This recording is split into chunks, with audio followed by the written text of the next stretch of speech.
don't care if you've been trying to kill Dracula all night. If you up, smash that like button. Welcome to Black and the Black Times Infinity. I'm your host, Cthulhu's Prodigy, coming to you live and direct from the Dro. Smoke me out, fam, with that dang shit. On my left, old ninja in the world, old ninja. Sometimes you gotta wonder on certain days, what would Commander Shepard do? Gutter.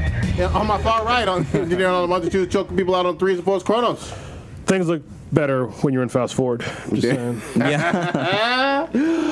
Last but not least, we got your boy Blue. Never trust a cucumber inside of a single girl's house. Damn. Oh, wait, Damn. was the cucumber warm or no? Just don't trust it, man. Oh, man. It's like you watch that episode of Family Guy. With with they had the invisible pickle? friend. Yeah. Or Lois's brother had a girlfriend and put the cucumber on the couch and it turned into a pickle. Pickle Rick? Pickle Rick, bitch. God damn. All right, we back up in here on the regular night, Wednesday night, 8:30. Yesterday was a special Thursday edition. Last week. Or last week. He's all yesterday. I feel like yesterday. Yeah, it felt like yesterday. Shit, it's been a while. I mean, It's been a shorter time period. Yeah. Less than a week. Yeah. All right, first in the chat would be Aiden. What's going on? Good to see you up, again. Listen to the week. I'm pretty sure we'll be the same guy. Yes. And behind him would be Arish Fatima. Thank you very much. You listened a whole bunch of times this week, and That's what's really up. appreciate it. That's what's up. Maybe she's from Pakistan, or he or she. Pretty sure it's a she by the picture. Maybe. Pakistan. But yeah. Pakistan. Pretty sure you're from Pakistan. Pakistan and Mexico up in the house. Yeah, international. Okay. Konnichiwa. Jesus Yeah, Christ. Pakistan's gonna be like, what in the fuck? What are you talking about? I was Spanish, man. Damn with that. All right, old ninja, what you got on the pouring out malt beverage? We're pouring out some, I guess some Mad Dog, because this will not make you mad, but it made some people mad, made them undead. Well, apparently MD 2020 does not mean Mad Dog. We went through It sure that. the fuck doesn't. I forgot what it It's means. some Jewish dude. Yeah. It means like Michael David or something like that. Wow. And it's the guy who makes it, or the Yeah. company that makes it. We're totally wrong. Yeah. Apparently, Jews like fortified wine too.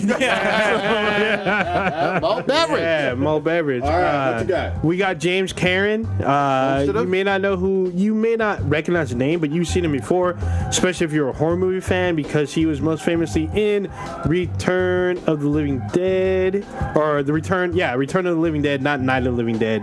He was the old guy that was working and found the barrel that sprayed the fucking reanimated juice. And We're really scraping the Turn bottom out. of the barrel here. yeah, well, I mean, he's been in a bunch of shit like Poltergeist, Mulholland Drive, okay. Pursuit of Happiness, but he's kind of a horror icon as well, you know? Horror icon. Yeah, a horror icon. So yeah, R.I.P. to him.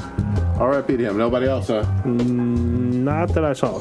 So the MD and MD 2020, or what we thought was Mad Mad Dog Dog. 2020, it's what the hell? Mogene David's Wine Company, God damn. and they're based out in Livermore. Oh shit, that's just out. Oh, Mogan. shit. Isn't it Mogan? Mogan, yeah. I've never seen that name that way before. Okay, Holy Mad fuck. Dog. Happy N7 Day. This is Mass Effect Day because today is November 7th. We don't talk about that shit no more because We still say N7. I'm gonna go back and play the game. I'm gonna play it on normal mode and with all the patches and shit. Oh shit, yeah, it's been. Did you hear anything about people fixing it? Well, I know it's fixed. I mean, Okay. they talked about people. There's like less glitches. I'm a low key buy a new. I'm gonna buy a new 4K TV. Yeah. Came back don't know, but I know. That's all that. And all of you listening know. Come around Black Friday.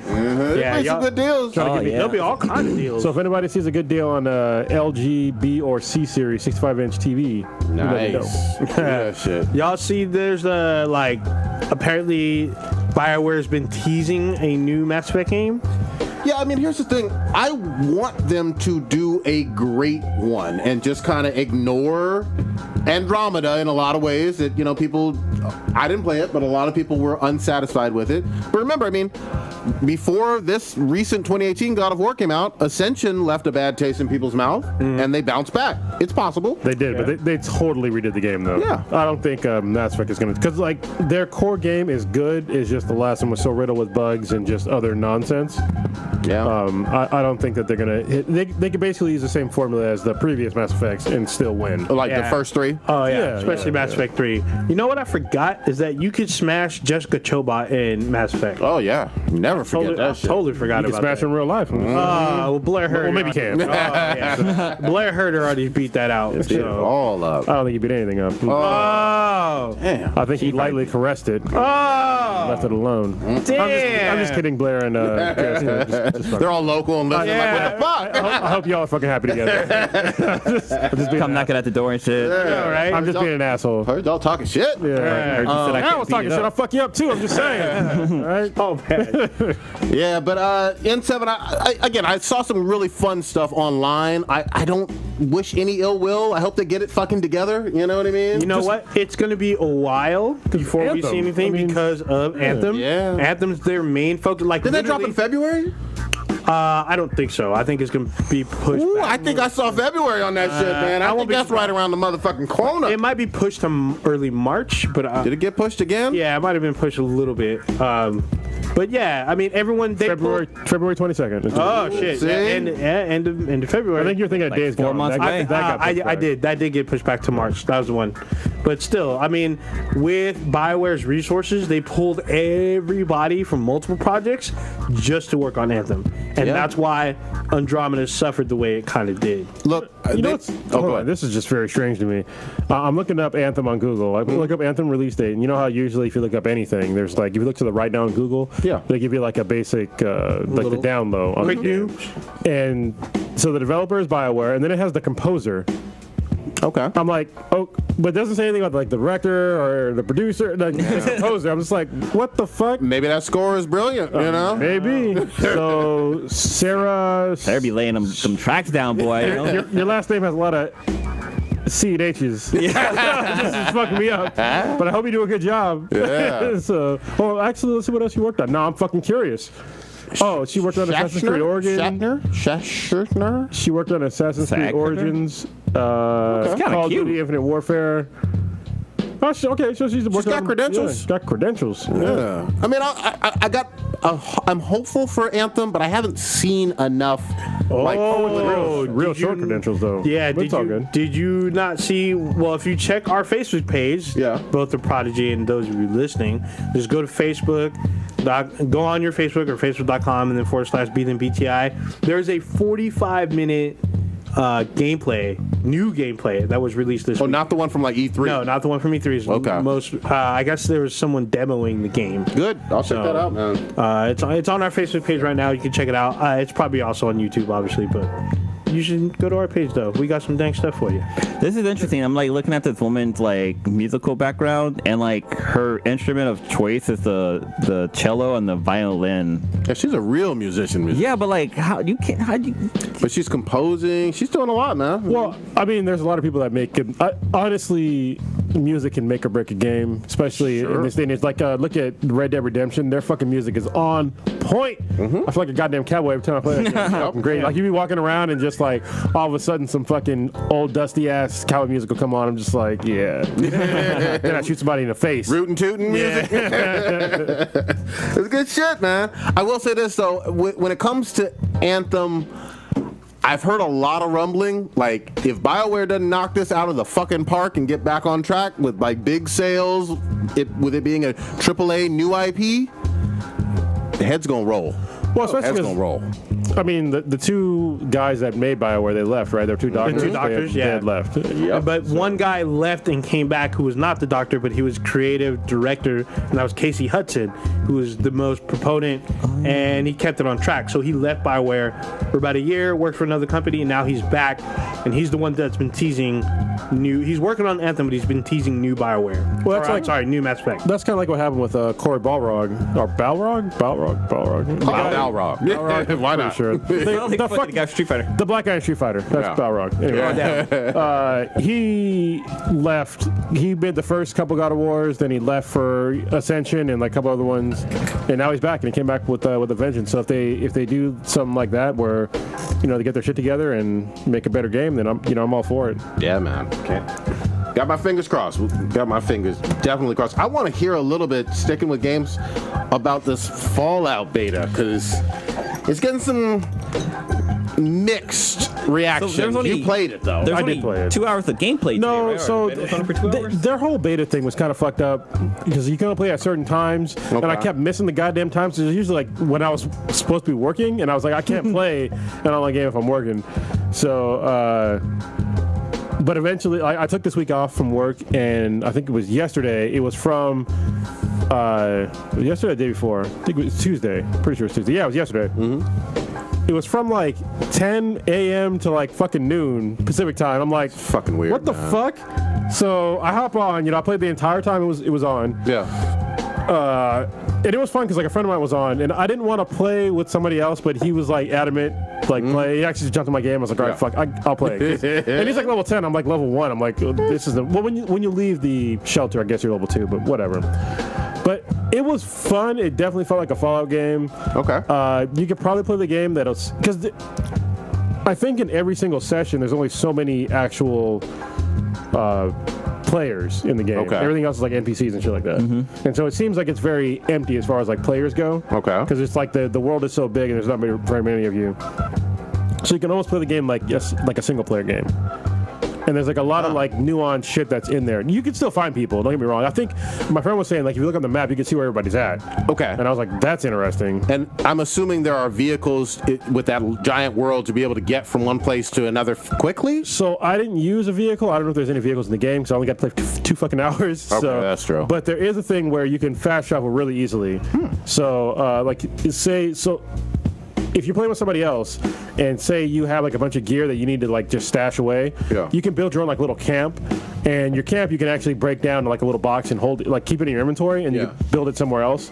And so the cool thing about that is that when you build your camp somewhere, you have a stash box, and that stash box you can put stuff. So say if you're out on a mission or out in like some crazy mission or whatever, and you find some high level gear, you can leave that area if someone else is playing with you. Well, you can leave anyway, but if someone else is playing with you, it's even better because you leave, go back to your stash, put your shit in the box, and then fast travel immediately back to where the person is that's part of your party. Okay. So that came in real handy because like there was a time where I had some power armor and my friend had his camp already set up, and I didn't yet. Even though I had one, I just didn't set it up yet. And so I could stash my stuff in his box, but it'll transfer into my box once eventually I put up my camp. Oh, okay. Now that's kind of cool. Real handy. Yeah. Okay. You can also share perks, which is pretty dope.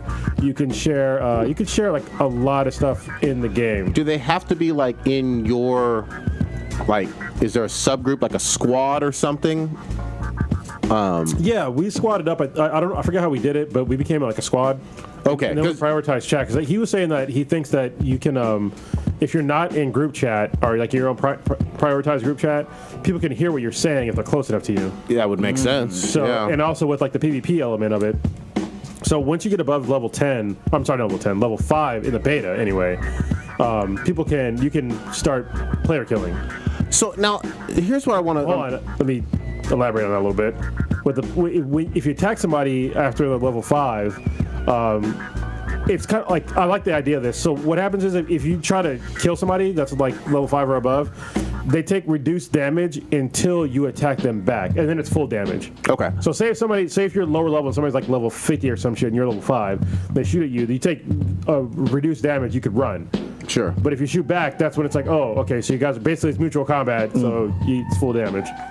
That's interesting. I heard that Bethesda wanted to try to prevent players that don't want to engage in player versus player at all from having some type of trigger system of saying I accept PvP or I decline PvP. That's kind of like what they did. Like if somebody shoots you, you take reduced damage, like, and you'll survive. And no. I mean like before the initial interaction of shooting. So you play by yourself? No. Well, you can decline if you want to have a firefight. Basically, is what I heard them explain. I haven't played it enough, or it wasn't in the beta, but I didn't see that. Nobody attacked me in the beta. Okay. So I don't know. But the crafting stuff was pretty cool. I'll tell you what was kind of annoying though is you had like a hunger meter and a water meter. Which is annoying. That's from Fallout. Yeah, I know. It's just the hunger thing kind of struck me, and like Well, Fallout 3 wasn't like that. Fallout 4 was certainly. Yeah. I think this is building upon some of the things they learned and didn't learn from Fallout 4. Well, yeah, because like some of the things are like really streamlined. So in this one, I didn't beat Fallout 4. I can't remember most of the game.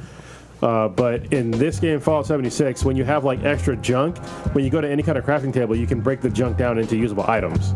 Yeah, so I thought that was pretty interesting. You can recycle stuff. Yeah, basically.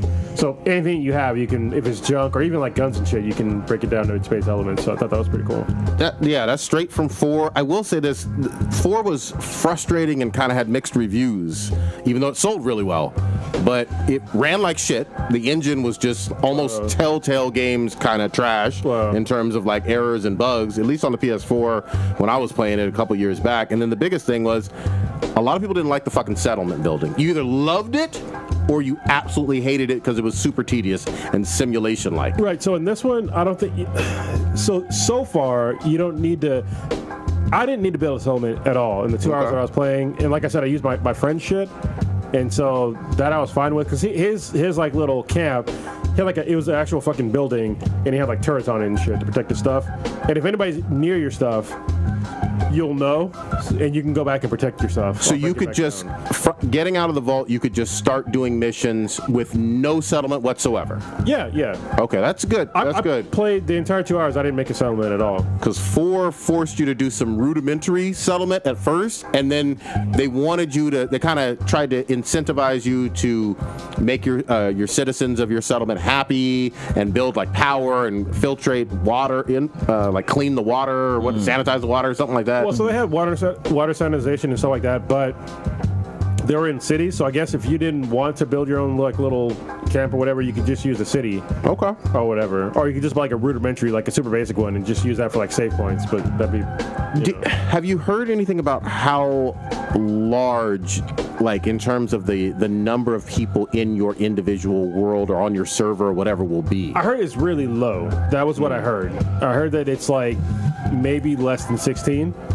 Whoa. Okay. Because it's kind of like an MMORPG, right? And as far like that's what I heard originally. I could be fucking wrong, but the games that I was in, there was not. I saw maybe 4 other people on the map. You know what I mean? Okay. So they're all pretty cool. Even like my friend. Actually, no, I'm sorry. At the end.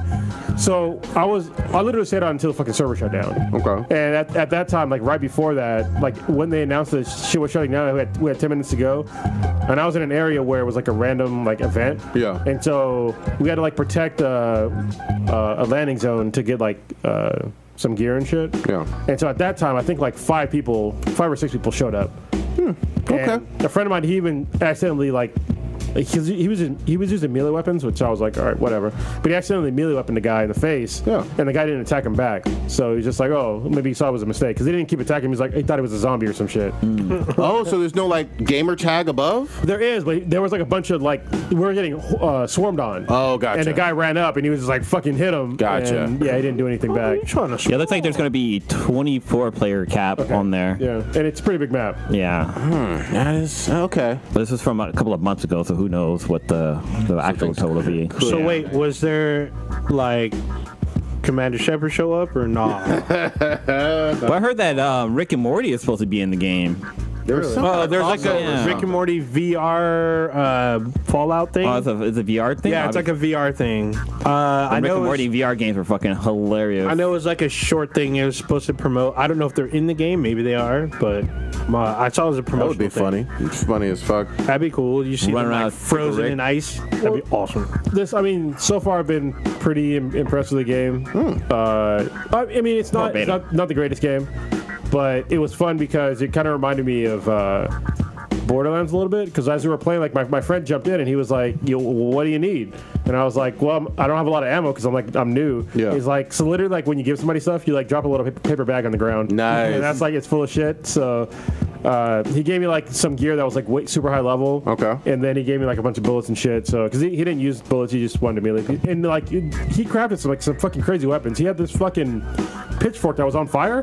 Holy I was like, what the fuck? Yeah, this shit was crazy. I come around chasing Frankenstein monster and shit. Yeah. The crafting ability, at least if they copy some of the stuff from 4, should be amazing in terms of the possibilities. Oh yeah. But you also have to really grind and get some of those materials that are kind of rare in the games, and only in certain areas and through certain missions and partnerships and whatnot. Yeah, I was looking for aluminum for a while. Aluminium? Yeah, aluminium. I needed to get like a red dot sight. I needed aluminium, and I couldn't find it. And then there was another like holographic sight that I needed, but I needed nuclear material, which I didn't have either. So okay, now where's the location? Because 4 was in the Boston area. I don't fucking know. Okay, I can't remember. So yeah. We'll fucking see. It was pretty cool, like the way they kind of like did the tutorial thing, because like as you're leaving the vault, like they're giving you like all this stuff to like survive, and they explain like how to use it, and then once you get out, they kind of explain even more. So I thought that was pretty cool, and like just the random encounters that I came across were pretty cool, especially like the random like big events. It was almost like the Destiny events where like some shit happens and everybody can come. Everybody got it. Literally sounded like a public event. Yeah. That's what it is. Public event. Like you'll see on the map, there'll be like a circle. Okay. Like go here and you can get some shit. And you get like decent gear. I actually found some power armor on like some random event that I was doing, and that was cool. But it was funny because like I found power armor and it had stuff on it that it was too high level for me. Yeah. So I had to literally take the stuff off. Yep. But then hop in the power armor, and then I was like, how the fuck do I get out of this thing? Because I want to store it. I was like, because you're in the power armor, you're pretty OP. Yeah. But I was like, I wanted to save this for like a mission that's like way too hard for me. Yep. And so I stashed it somewhere.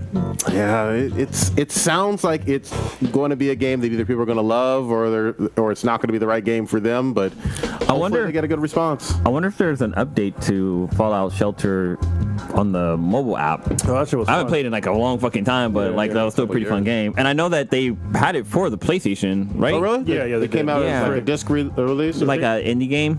Yeah, it was E3. They announced it. Good shit. So we'll fucking see, man. I mean, I'll be down. I mean, if you guys get it, I'll be down to like swat up with it. So. I pre-ordered it. Okay. So I'm gonna get it. I'm just still a little nervous. When did it come out? Well, it was where they put most of the beta times were like during working hours. I was like, dude, what the fuck is wrong with you guys? The other thing is Bethesda has been like saying, or one of their spokespersons has been saying, basically, hey, if you don't like this, we're still going to do a whole lot of single player, Elder Scrolls and Skyrim and other stuff in the future. Yeah. And I'm like, okay, but shouldn't you be promoting this new game like more? He seems a little lukewarm and not as like proud of this product as I would think. I think they should have promoted it like ESO. I mean, it's basically what it is. So this is basically Fallout Online. Yeah, that's what it is. Yeah, but ESO, it didn't set the world on fire. It has a lot of critics. I tried it. I was excited about it. Oh, you played Fallout 76? No, ESO. Oh, okay, yeah, ESO. It underwhelmed me drastically. So we'll fucking see. I'm teetering. Fallout 76 is no Red Dead or God of War by any stretch of the imagination. Yeah. So. And it comes out next week. Yeah, the 14th on a Wednesday. That's kind of weird. Fucking drop. Did we also talk about like the bad news with Battlefield? More bad news. It seems like there's been nothing but bad news about this fucking game, man. Isn't all of them pretty bad? Dude, so no. Their version of Blackout or the Battle Royale mode that people were interested in trying out, first time ever on Battlefield, and in a lot of people's minds, this franchise would lend itself to Battle Royale probably even better than Call of Duty, just because they have big giant maps and all that stuff, and a lot of modes that seem very similar. It's getting pushed back, 4 months, 5 months? We talked about this already. But yeah, it won't come till 2019. But I mean, think of it this way. Look at Red Dead Redemption. There's no online multiplayer as of yet. True. Granted, it doesn't need it, but it's part of the game, That's a huge and it's not difference. available. Yeah, there's way more content in the Red Dead single player than there will ever be on any Battlefield game ever. Oh, yeah. So, I agree. You're gonna be playing the same like single player ops over and over again, or you're just gonna be on Battlefield multiplayer the whole time. Yeah, but that's what most people do on Battlefield. They're huge maps, and there's plenty of modes that'll keep you busy. So I'm not shitting on Battlefield. You convinced me, old ninja, on Battlefield 1, and I loved me some Battlefield 1. You screaming at me at Battlefield. Why aren't you on? Why aren't we spotted in? I'm like, oh. But we'll see. We'll fucking see with this game, man. Yeah, for me, it's just something more to even look forward to than what's already there. So I'm not really. Yeah, because that was supposed to come out next week too. Yeah, but they pushed that back. Well, I can understand why they keep pushing back games. This holiday season, or this season leading up to the holiday season, has been like jam-packed full of games that are like basically industry destroyers. I mean, Red Dead Redemption 2 is like the second best-selling video game of all, opening weekend of all time. Yeah. Only GTA 5? No, another Rockstar? Yeah, so, I mean, that's amazing, especially for a Western game. That's fucking amazing. There's other great games that are coming out. You know, Fallout 76 has the potential to crush as well. Sure does. What came out before that? Call of Duty was it before that? Yeah, Call of Duty. Black Ops 4. Spider-Man killed. Yeah. It's just been nonstop, man. We had Tomb Raider as well. We had Assassin's Creed. Yeah. I feel like there's one more. Like this, I feel like this is like one of those years where there's going to be. It was like when not Fallout 3. It's like when Far Cry 3 dropped. Yeah. Where like nobody played the game when it first came out because there were so many fucking games. I think people learned from that. Mm-hmm. Certainly. Actually, the same year, I think what fucked up was Rainbow Six Siege. Because it literally came out. That's not Fallout 3. No, it's not Fallout 3, but I'm talking about with Far Cry 3. No. But Far Cry 3 came out way before Siege. But when Siege came out, it came out during a crowded time, gotcha. and no one was playing it because it was so packed, and it came out so close to Christmas.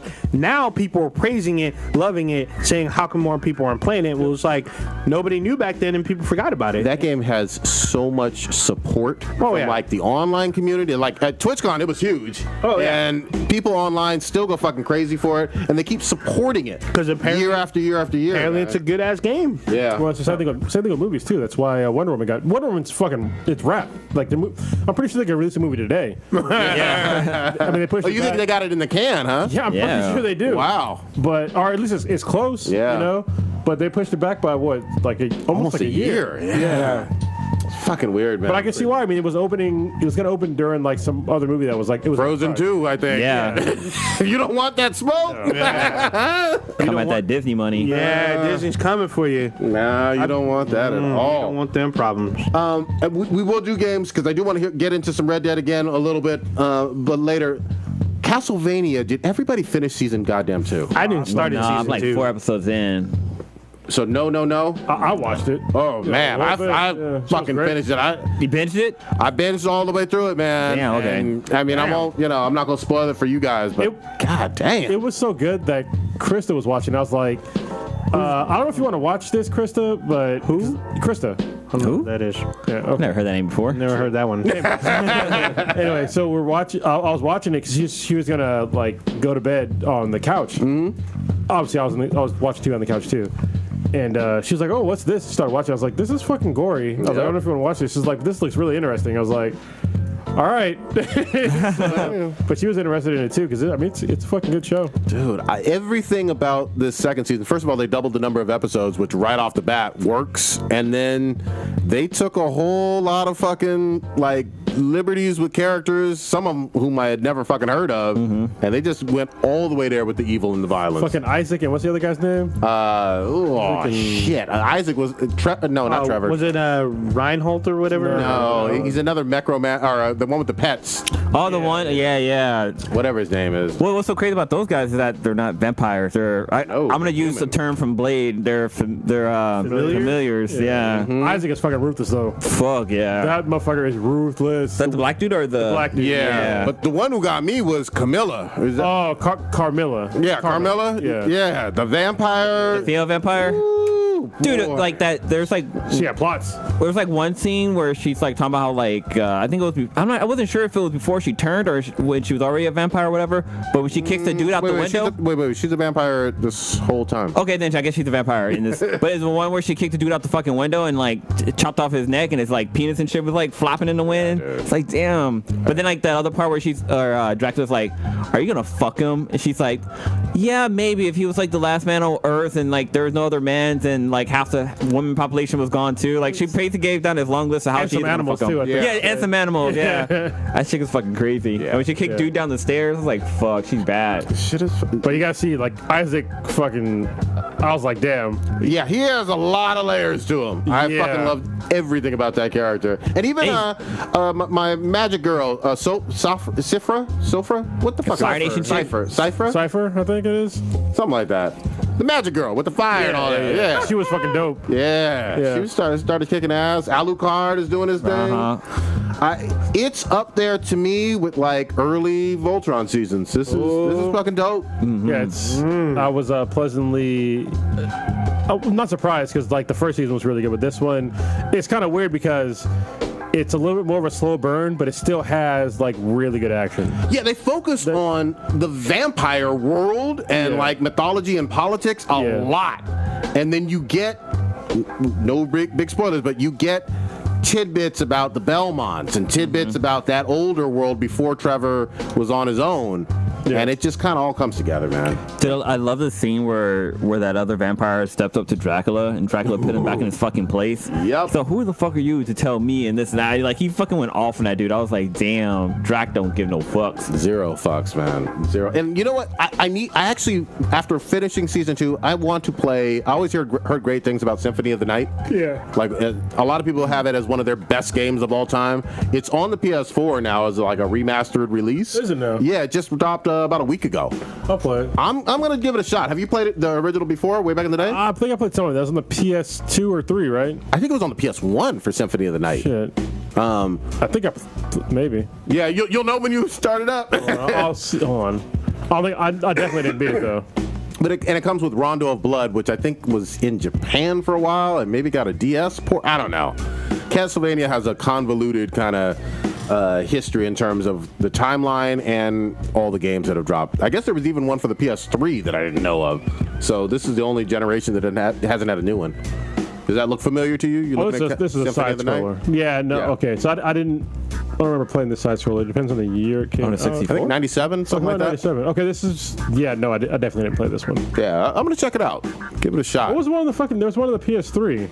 Yeah, Lords of something. Yeah, the one was 3D. Yeah. So we'll see. Castlevania is fucking killing it right now, both with Netflix and new old new games dropping. See, the animation on Netflix is like on point. Like, it's not for kids. Like, they know that there's adults out there that watch animation, and they're really bringing it. Because Voltron was an amazing show, Castlevania was an amazing show, fucking Big Mouth. Even though the animation is kind of crazy and out there, it's still a fucking great ass fucking show.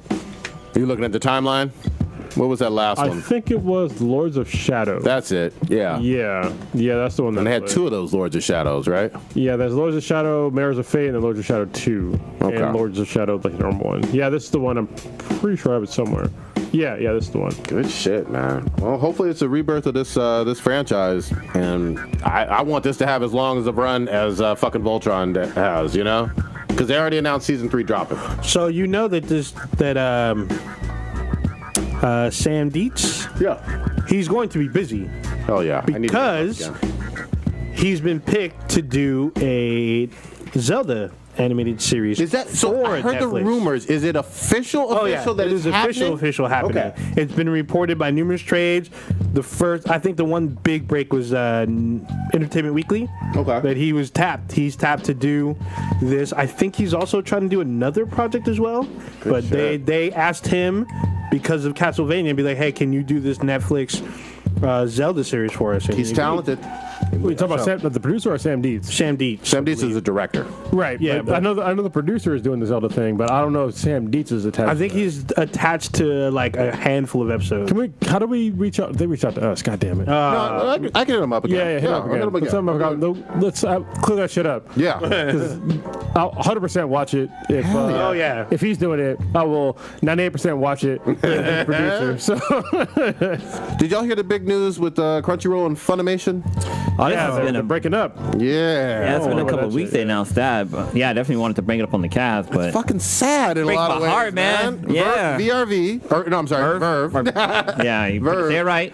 Is, I think, as of the 9th of November is no longer going to have any more Funimation stuff on there. So now it's like, what the fuck do I do? Because there's like a lot of anime that's on there that I watch. Hell yeah. Yeah, like not High School of the Dead. What's name is on there? Fucking My Hero Academia. My Hero Academia. That's a Funimation. Yeah, so for sure, I'm gonna keep watching that. There's a few other ones too. But usually Funimation had a lot of the dubbed stuff. Yeah, but I don't give a shit about that. Wow, it's only for fucking losers. Oh, damn. But they had a lot of stuff that wasn't quite on Crunchyroll either. I don't know how this is gonna look, man. But it seems like we're gonna have less content on Verve. Well, this is what it sucks. It does suck, and this is like people have wanted to have separate. What do you call it? Like how you a la carte debundle shit. Yeah. For the longest time, and now they're doing it but it's too much of an extreme though now. Yeah. You know what I mean? It's like I don't want to pay more than what I was paying before. That seems kind of ridiculous. Or I'll go back to fucking piracy. So how about that? And it felt so comprehensive. I'm not saying it had absolutely everything, especially not the hentai, but it felt very comprehensive on Verve for all of the last few years. You know what I mean? Damn, they have so many great shows that are fucking on there. Like My Hero Academia, Attack on Titans, Assassination Classroom, One Piece, Dragon Ball Super. Oh man, this is gonna fucking suck. Yeah. And it's not that Crunchyroll doesn't still have stuff. They have a bunch of stuff. Yeah. This is a great season right now that we got to talk about too, but this is big news, and it's going to fucking suck. Well, how much does Funimation cost? That's a good question, because they have their own streaming service. They do. But I just I want to bundle that shit together. Yeah, I know. It's fucking convenient, man. I get you. Sony money. Doesn't Sony own Funimation? I believe so. No, I think... Do they own Crunchyroll? I thought they were on Crunchyroll. No. I don't know. We talked about this because Crunchyroll owned part of Funimation, but then Sony bought them out, so maybe Sony paid them out, said we want that part back. Dragon Ball Z, fucking One Piece, Tokyo Ghoul, Black Clover's on it. God damn. Yep. Yeah, these are huge. Attack on Titan, Cowboy Bebop, there's a lot. And I don't know if it's a portion or like a subset of those that will be only on Funimation, or some will still be on both, but the dub will be on Funimation. I don't know. It's $6 a month. Dude, I'm fucking getting it. I'm sorry. I can't miss out on something. I'm too hooked. I'm too fucking hooked now, you know? I wonder if this is on purpose, because that's a good fucking, give them a little, like the whole crackhead method. You get a little free sample of it and you take it away and make them pay for it. I think they're learning from Disney. Yeah. Fuck you, Netflix. Do our own shit. Yeah. God damn. We gonna fucking see, man. But at least this one, I mean, they have multiple shows that I watch. Unlike, CBS, where it's like, I only really want to watch one show. Yeah. You know what I mean? And what pisses me off about CBS is that, so Star Trek Discovery, you can't even buy that shit on fucking Blu-ray. Still, nope. You can't purchase that show. Season 1. Yeah, like what the fuck, dude. And if you buy like the actual episodes, because I think you buy it on iTunes if you have like Apple TV or whatever. But I think it's like $3 an episode. Yeah, fuck that shit. For fucking, like, I think it was like about 12 episodes or maybe more. Fuck out of here. I saw some shit earlier this year where it said that Netflix helped fund that's the other thing. Star Trek Discovery with the purposes of being able to distribute it overseas, basically, even like Canada. And that's what they do. Like season 1, as we've mentioned on here, is available right now on Netflix if you're not in America. Yep. So it's a fucking mess, man. If it was on Netflix, I know you guys have strongly recommended it. It's so fucking good. I'd probably give it more of a shot, but I can't support their fucking business model, man. It's fucking ridiculous. It's up there with their movies. Yeah, if you can buy it outright, it's totally worth it. Okay. Yeah. Or actually, it's worth it just getting a month of fucking, or get the free trial for CBS All Access. How long is that? Like a month is plenty of time. Okay. If it's a month, even if it's a week, you have enough time to finish it. Just binge watch it. That's true. It's definitely worth that. Even just paying like the 1 or 2 monthly fees or whatever is well worth it. It's a fucking excellent show, but their business model fucking sucks. I mean, it's trash. We get 7 days for free when you first sign up, so you probably long enough. You can probably get that shit in. Yeah, it's real good. Come up with different email accounts, be able to you'd be able to finish it. Yeah, you act like we supported their service anyway. This is true. We saw it on other means. Dirty, riding dirty. I'm just saying. I think it's funny how it just says that you try it for free, but it doesn't show the price. Oh, here we go.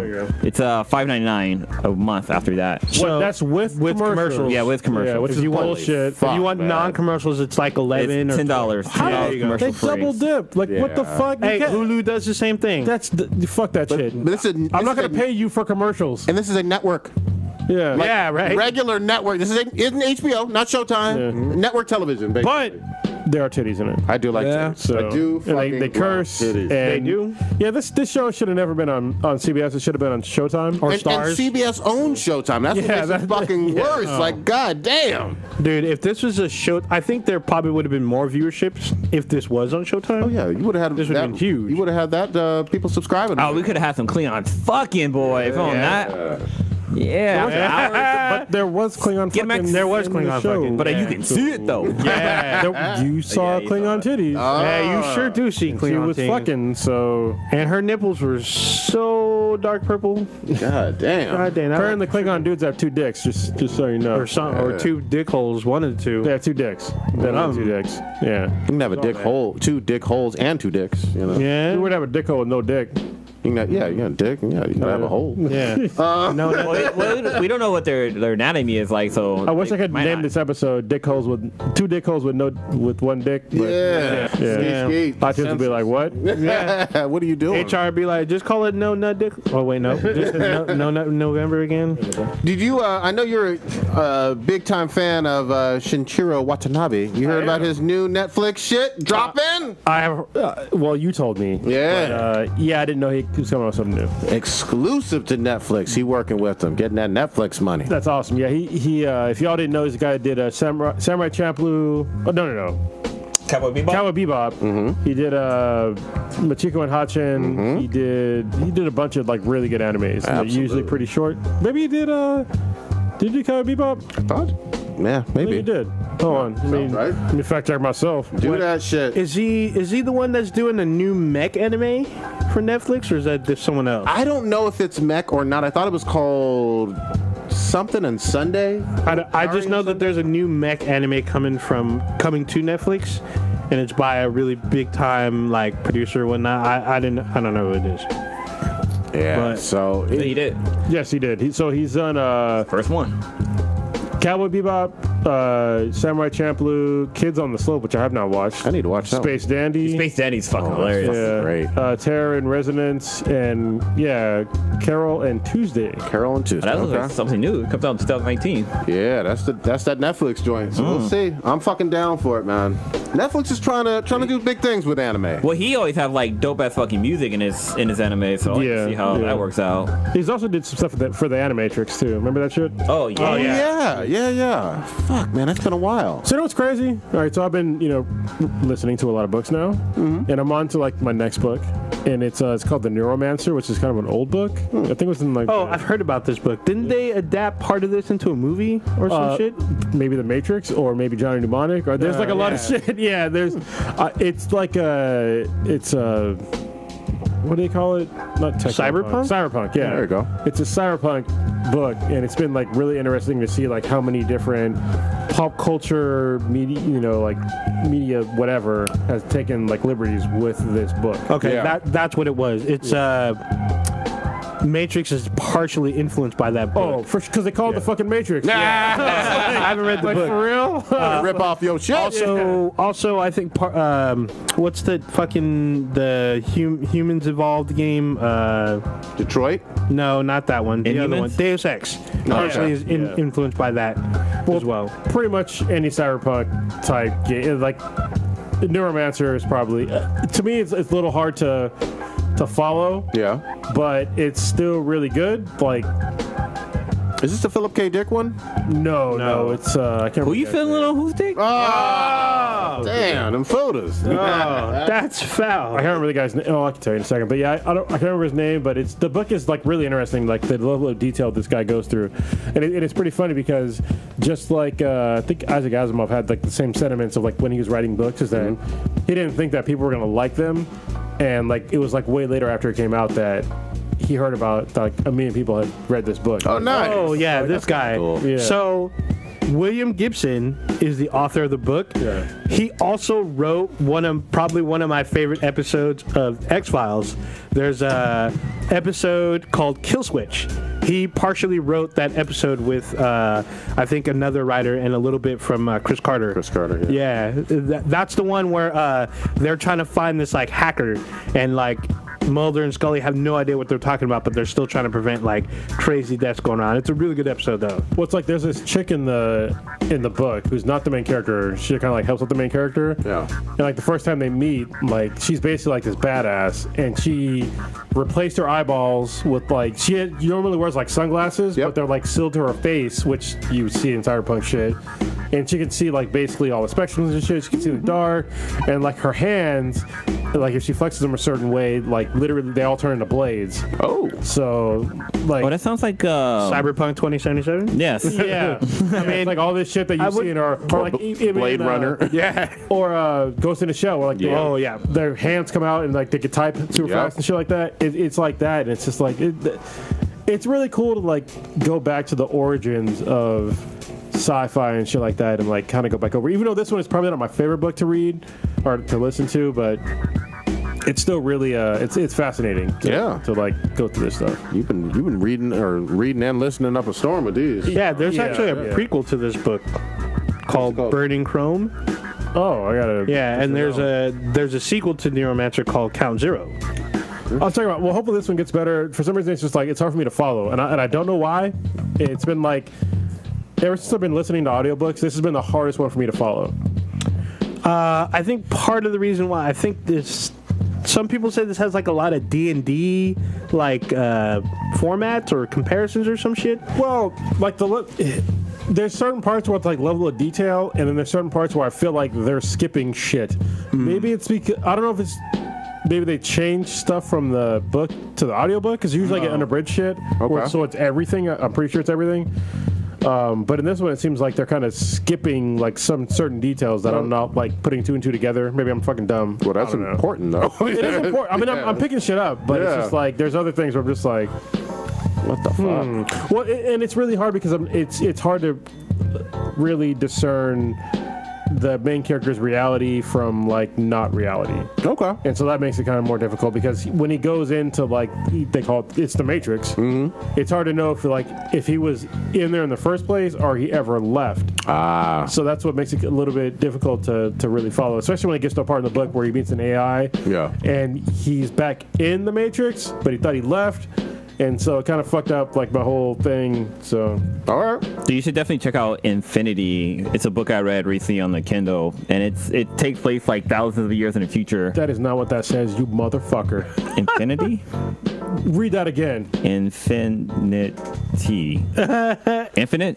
There you go. All right, shit. Anyway, Infinite. We're Sorry. on a show called Black and the Black Times Infinity. Well, I have a G35, or I had a G35, and that's spelled Infinity, and it's spelled differently. Infinity. There's not an I on the end of that. There's an E. Yeah, there's an E. Oh, my bad. Dang. I'll put it on the list. But anyway, it's a really good book. It's sci-fi-ish. It takes place a couple of years in the future where humanity leaves Earth and trying to find like another planet to colonize, and shit just goes downhill from the beginning of the book. The person in the book basically wakes up from cryo sleep with the guy fucking stabbed him in the chest with a screwdriver. And he fucking dies. We talk about that. Yeah, I talk about it. And then he comes back to life again. He doesn't know fucking why. He dies at least 4 times in the first chapter. And he doesn't know why it's going on. But it's a really good book.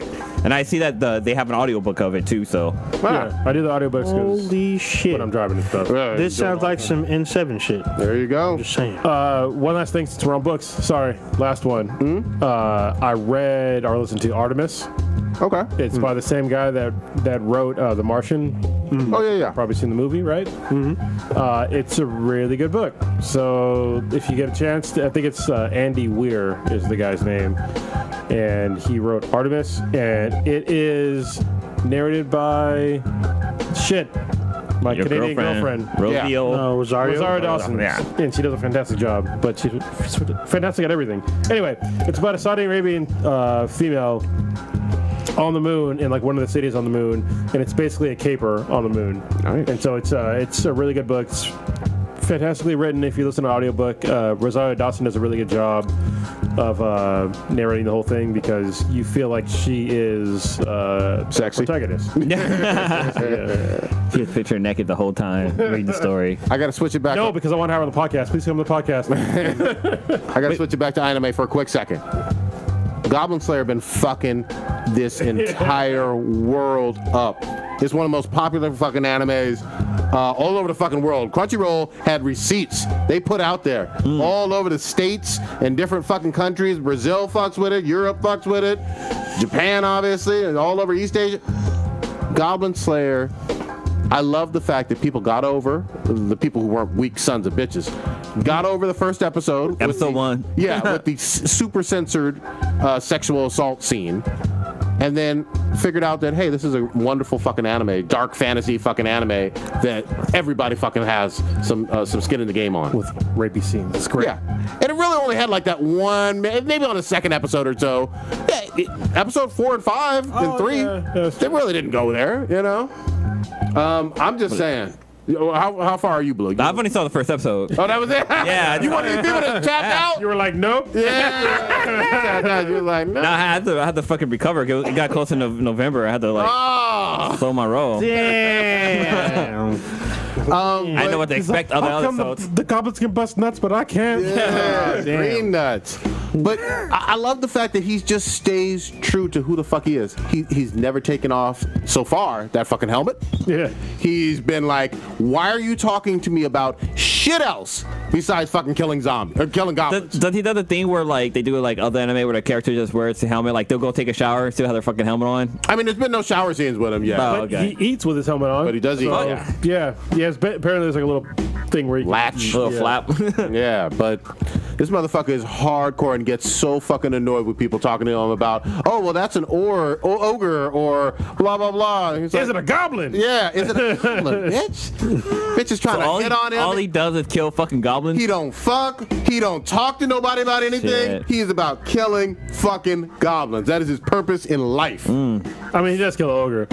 But only because he's about to kill him, too. That's it. Yeah. That's the only reason. Yeah. And he's like, you're not a fucking goblin. That shit was hilarious, man. Well, no, the funny part was when after he killed him, he was like, goblins are more trouble than you. Yeah. This thing was like fucking 5 times bigger than a goblin. Yeah, self-healing, all this other shit. Hella strong, man. This shit is fucking fun, man. I'm looking forward to every fucking new episode on this one. This shit is going hard as fuck. Catch up, man. I know in the chat room they were talking about the whole the slime anime. It's so good.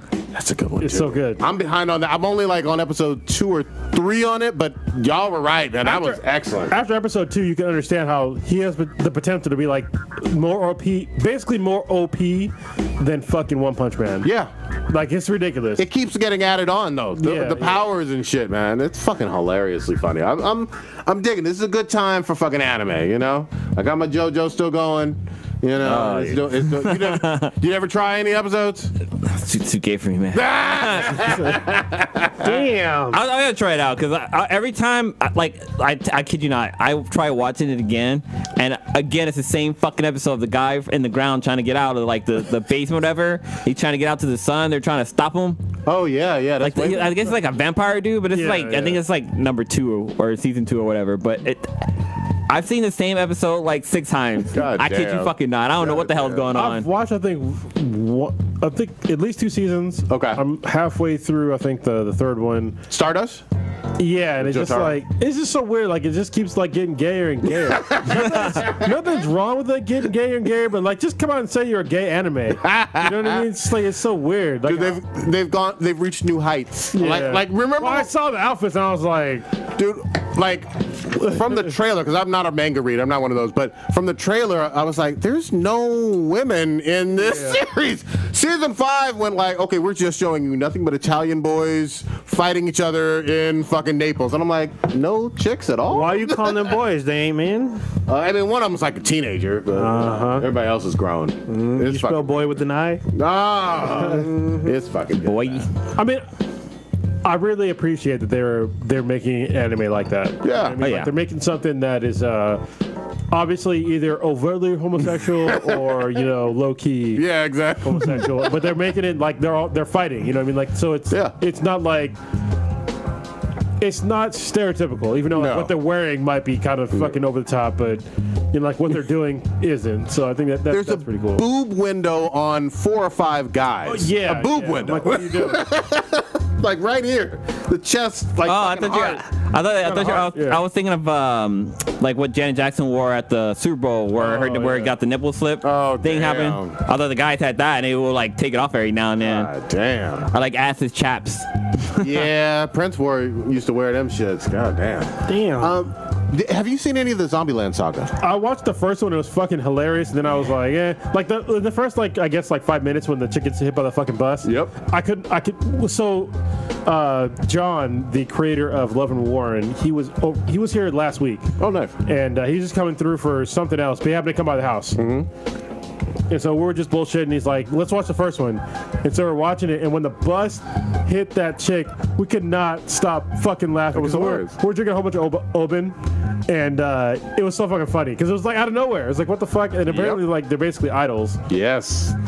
So wait, is this based off the movie franchise? No, nothing to do with the one with Bill Murray and.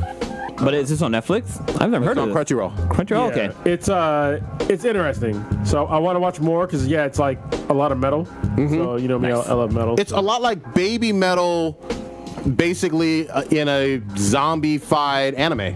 In a lot of ways. And they don't explain shit in the first episode. They give you watched it all the way through? Yeah, why are there zombies? They don't explain that shit at all. They don't explain why they're zombies. No, you're right. But they at least let you know that only she is able to. Well, yeah, I think only she is able to like talk and be animated. Until the end. Yeah, like, okay, yeah. So then the other can talk. But I was just like, that shit was weird. And but the dude who was supposed to be explaining stuff is purposely vague. He's just like, I'm your pimp now. You're my idol. Get on stage. Well, it reminded me of the magical girl Uri. Yeah, like it was like that. Yep. You know. Dude, speaking of Baby Metal, they had a new video that came out a couple of weeks ago. Yeah. Shit. Yeah, check that out and react to it. It's only got 1 million views. Yeah. They're falling off. What the fuck? They've been gone for a while. At least in October. It's only got 1 million views. I mean, seriously. Yeah, they only 1 million. I mean, Gimme Chocolate got what, 59? Well, 50-11? 95 million. 95 million, yeah. Damn. But that's 4 years ago. We talk about movies real quick? Yeah, let's do it. Y'all see this? Nope. The internet blew up about more Birds of Prey casting. So they casted Ewan McGregor to be Black Mask in the live-action Birds of Prey movie. Well, I thought it could be I thought they were bringing back the TV series. No, TV or movie? Movie. Okay. Oh, okay. I thought They've already TV we've talked about this a couple weeks ago, how they casted a couple of the ladies, how Black Canary's not black, or she's not white, she's black. Yes, it's black. Even though she's Black Canary. She's white chick, but now she's actually They should have made her Mexican. That'd have been great. she might be mixed, actually. The actress herself. I need them Might be fishnets mixed. and thighs. That's what I need. But Ewan McGregor is Black Mask, because this will be our first time seeing live-action Black Mask. I guess you're right about Not that. 3 years ago, I was live action Black Mask. I'm just saying. Yeah. That's right. 3 or 4 years ago. For Halloween, that was funny. Trying to remember which one was the one where I cut my hand. I think Wasn't that it the same way? Wait, weren't you No, Deathstroke? you were Deathstroke. Deathstroke, yeah. Is it over here? It's somewhere around here. Well, yeah, it's rolling. Yeah. But yeah, so what y'all think about Ewan McGregor? Because I think he's I don't even know who he is, so. Ewan McGregor. Wow. Come on now, man. Obi-Wan Kenobi. Okay. Yeah. That makes sense. Wait, what's his name? Obi-Wan Kenobi? The guy from the Batman movie? He played Michael Caine? No, he was the one who trained Bruce in the Dark Knight trilogy. Liam Neeson. Liam Neeson. It was Qui-Gon, man. He was Qui-Gon. Oh, he played Qui-Gon? Yeah, Yeah. he's a Jedi though. Just saying. Okay, I know what you're talking about now. Okay. He was basically Jedi Jesus. The first. Okay, yeah. I know what you're talking about now. Yeah. I haven't seen Ewan act in a long time. Really? You haven't seen any of his new stuff? Yeah, I have not seen any What's of his new stuff, Olja? Without looking it up. Christopher Robin, right? Yes, Christopher Robin was his most recent one, which came out a few months ago. Yeah, I didn't see it though. But he said that. So what's his other movies? He was in Ghost Rider, not Ghost Rider, but the Ghost. He was I can't remember the name. No, it was him and Pierce Brosnan. Okay, whatever. It's Pierce Brosnan. Thank you, pre-recorded live. That's what Joe calls him. Nice. Okay. Pierce Brosnan. Well, he looked. Excuse me. Shit, damn. He looked younger than Christopher Robin. I thought he was like a hella older guy. I think he's like older. He's probably in his 47. 47 only. Yeah, I thought 47. Yeah, but I thought I don't know. He don't look like it. He doesn't seem like a super intimidating gangster type, though. And Black Mask is super intimidating. Obviously, I mean, you put the face mask on him. The face is going to help. No doubt about it. And he can act his ass off. I think he's a good actor. So maybe. Let me see him in the makeup. Isn't he? Is he Scottish or? He's from somewhere in the Yeah, he's Scottish. Yeah, he's There you Scottish. I was gonna make an Irish joke, but no, I can't. Scottish. Oh, you gonna do the rice thing? But nobody knows. Cha-cha-cha. In America, we don't Scottish, Irish. They're Dirty Stu going to be like, what the fuck? I know, right? I'm just kidding, Dirty Stu. Well, there's an episode of what's the name of it? The one oh shit, damn, Legions of Tomorrow or Legends of Tomorrow. They were chasing after a leprechaun and Constantine's on there now. He's on there now, and he's like, the way you catch a leprechaun is you spill grains of anything in front of them, and they're like, they have to count them. They have to get down and actually count every little fucking little piece. Compulsive. Yeah. God damn. That's awesome. But That's a fucking pocket full of rice. Yeah, it's fucking fucked up because so far on Legends of Tomorrow, they've fought a man-eating unicorn, a fairy godmother that goes evil, sorta, and now a leprechaun. All right. So. But on Ewan McGregor, what do y'all think? Any feeling one way or another? I think he can pull it off. He's a versatile actor. I think he can do it. All right. I don't think he can. Because I don't really know the dude. So Like, fuck that dude. Yeah. He ain't no real Jedi. I got a splinter in my hand, so I'm gonna go. Oh, that's all bad. He's all, I'm gonna go off script and use his big ass knife and cut this out. God damn. That's all bad. Yeah, we'll see with Ewan McGregor. I actually didn't like him in Star Wars. What? I mean, I thought he was one of the better parts. He's probably the best thing in the prequel series. I don't think Yeah. so. Who would you give? You want to say Anakin? Certainly Star one Wars Anakin. too. Who would I have? Padme? I kind of want to say. You know what? Idris- Sam Jackson. I Sam was gonna say Jackson. Idris Elba. But Idris Elba. Idris Elba wasn't in episode 1 and 2 and 3. Oh, I'm talking about who I would have play as Black Mask. Oh. I mean, he's a bigger dude. I'll give Yeah. you that. His stature is more quasi-intimidating, you know? But usually Black Mask isn't like yoked or anything. He's always in a white suit and a black mask. I feel like he's not skinny, but he's a big dude. Yeah, he's not like he's gonna kick somebody's ass. He's not Punished, not Kingpin. Yeah. No, wide he's and not big, Kingpin. but he built. You know what I mean? Well, I don't know. We'll fucking see, man. We'll fucking see with this one. I need a visual on this. I need a trailer or something. Yeah, we're ways off from that. We're missing one of the Birds of Prey, but they've casted 2 out of 3, so we'll see. I'm not, to be honest with you, and I'm not all that enthusiastic about this movie either. I mean, if you had told me like a Harley movie, I would have been like, hey, all over it. But No, you wouldn't, because you said previously that you wouldn't want to watch a Harley movie. no, I'm down for Harley. I'm down for Harley. So, quick question. So, if this guy does play Black Mask, would that be considered blackface? No, he was a helmet. It's a CGI. Or Actually, it's probably just the metal. prosthetics. Yeah, it'll be like Deathstroke from the G.I. Joe shit. Ooh, we're gonna talk about G.I. Joe later on, but I'm sorry, just to clarify, I'm not down. I was never down for Batgirl or Poison Ivy. I don't give a fuck about either. Oh, yeah. I shit on her. I shit on both. Even after Homegirls? Yeah, I didn't give a fuck. Fuck Poison Ivy. She the redhead that's hot and likes plants. Fuck her. what the fuck? What's this Queen movie controversy? What was this about? Yeah, so I guess, and the movie's out. I have not fucking seen it. Obviously, Rhapsody? Bohemian Rhapsody, the Yes. Queen movie with our boy from Mr. Robot, Rami Malek. Yeah.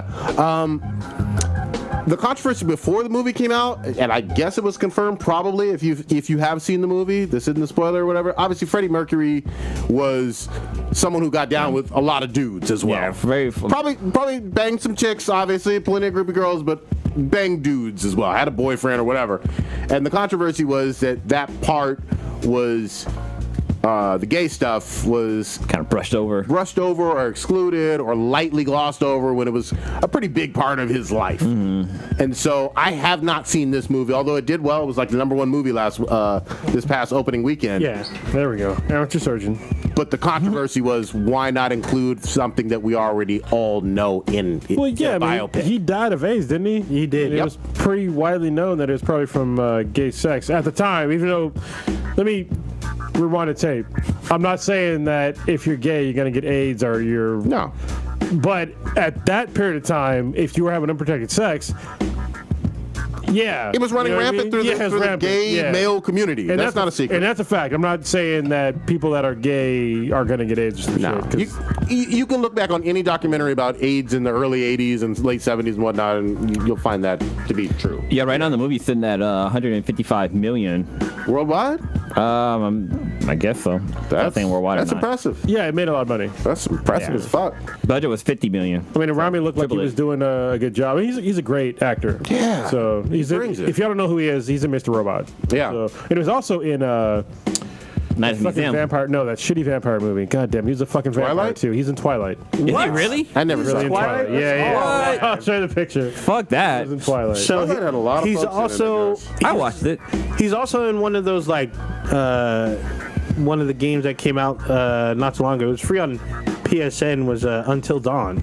He's one of the main characters in that I game. downloaded that, never played it. Yeah, he's in that shit. It's pretty crazy. Well, I mean, we'll fucking see. It feels like that was, if I was one of those hardcore Queen fans. That's him. Wow, that looks so awful. But if I was a hardcore Queen The fan, whole fucking movie was horrible. I feel disrespected by them excluding that, if that's what they fucking did in this movie. Yeah, because we all knew that. I thought he was just gay. Yeah, that was the other thing, too. I thought he was gay. Yeah. I didn't know anything about him with women per se. Yeah, me either. You know, and then the band is named Queen. And his music was fucking fantastic. Queen make great music. He was one of the best singers of all time. Yeah. And I'll fight anybody talking about like he's not a good singer. Like he was incredible. Yeah, me and Kamek, we saw Queen with Adam Lambert a couple years back. How was that? He actually did a really good job. I remember him. He was an American Idol guy. He was. Yeah. Did he win American Idol, or was he like second place, something like that? I can't remember, but he's a good singer. Adam Lambert. He definitely did a good job. I think he did win. He was like the first openly gay character or person to win American Idol.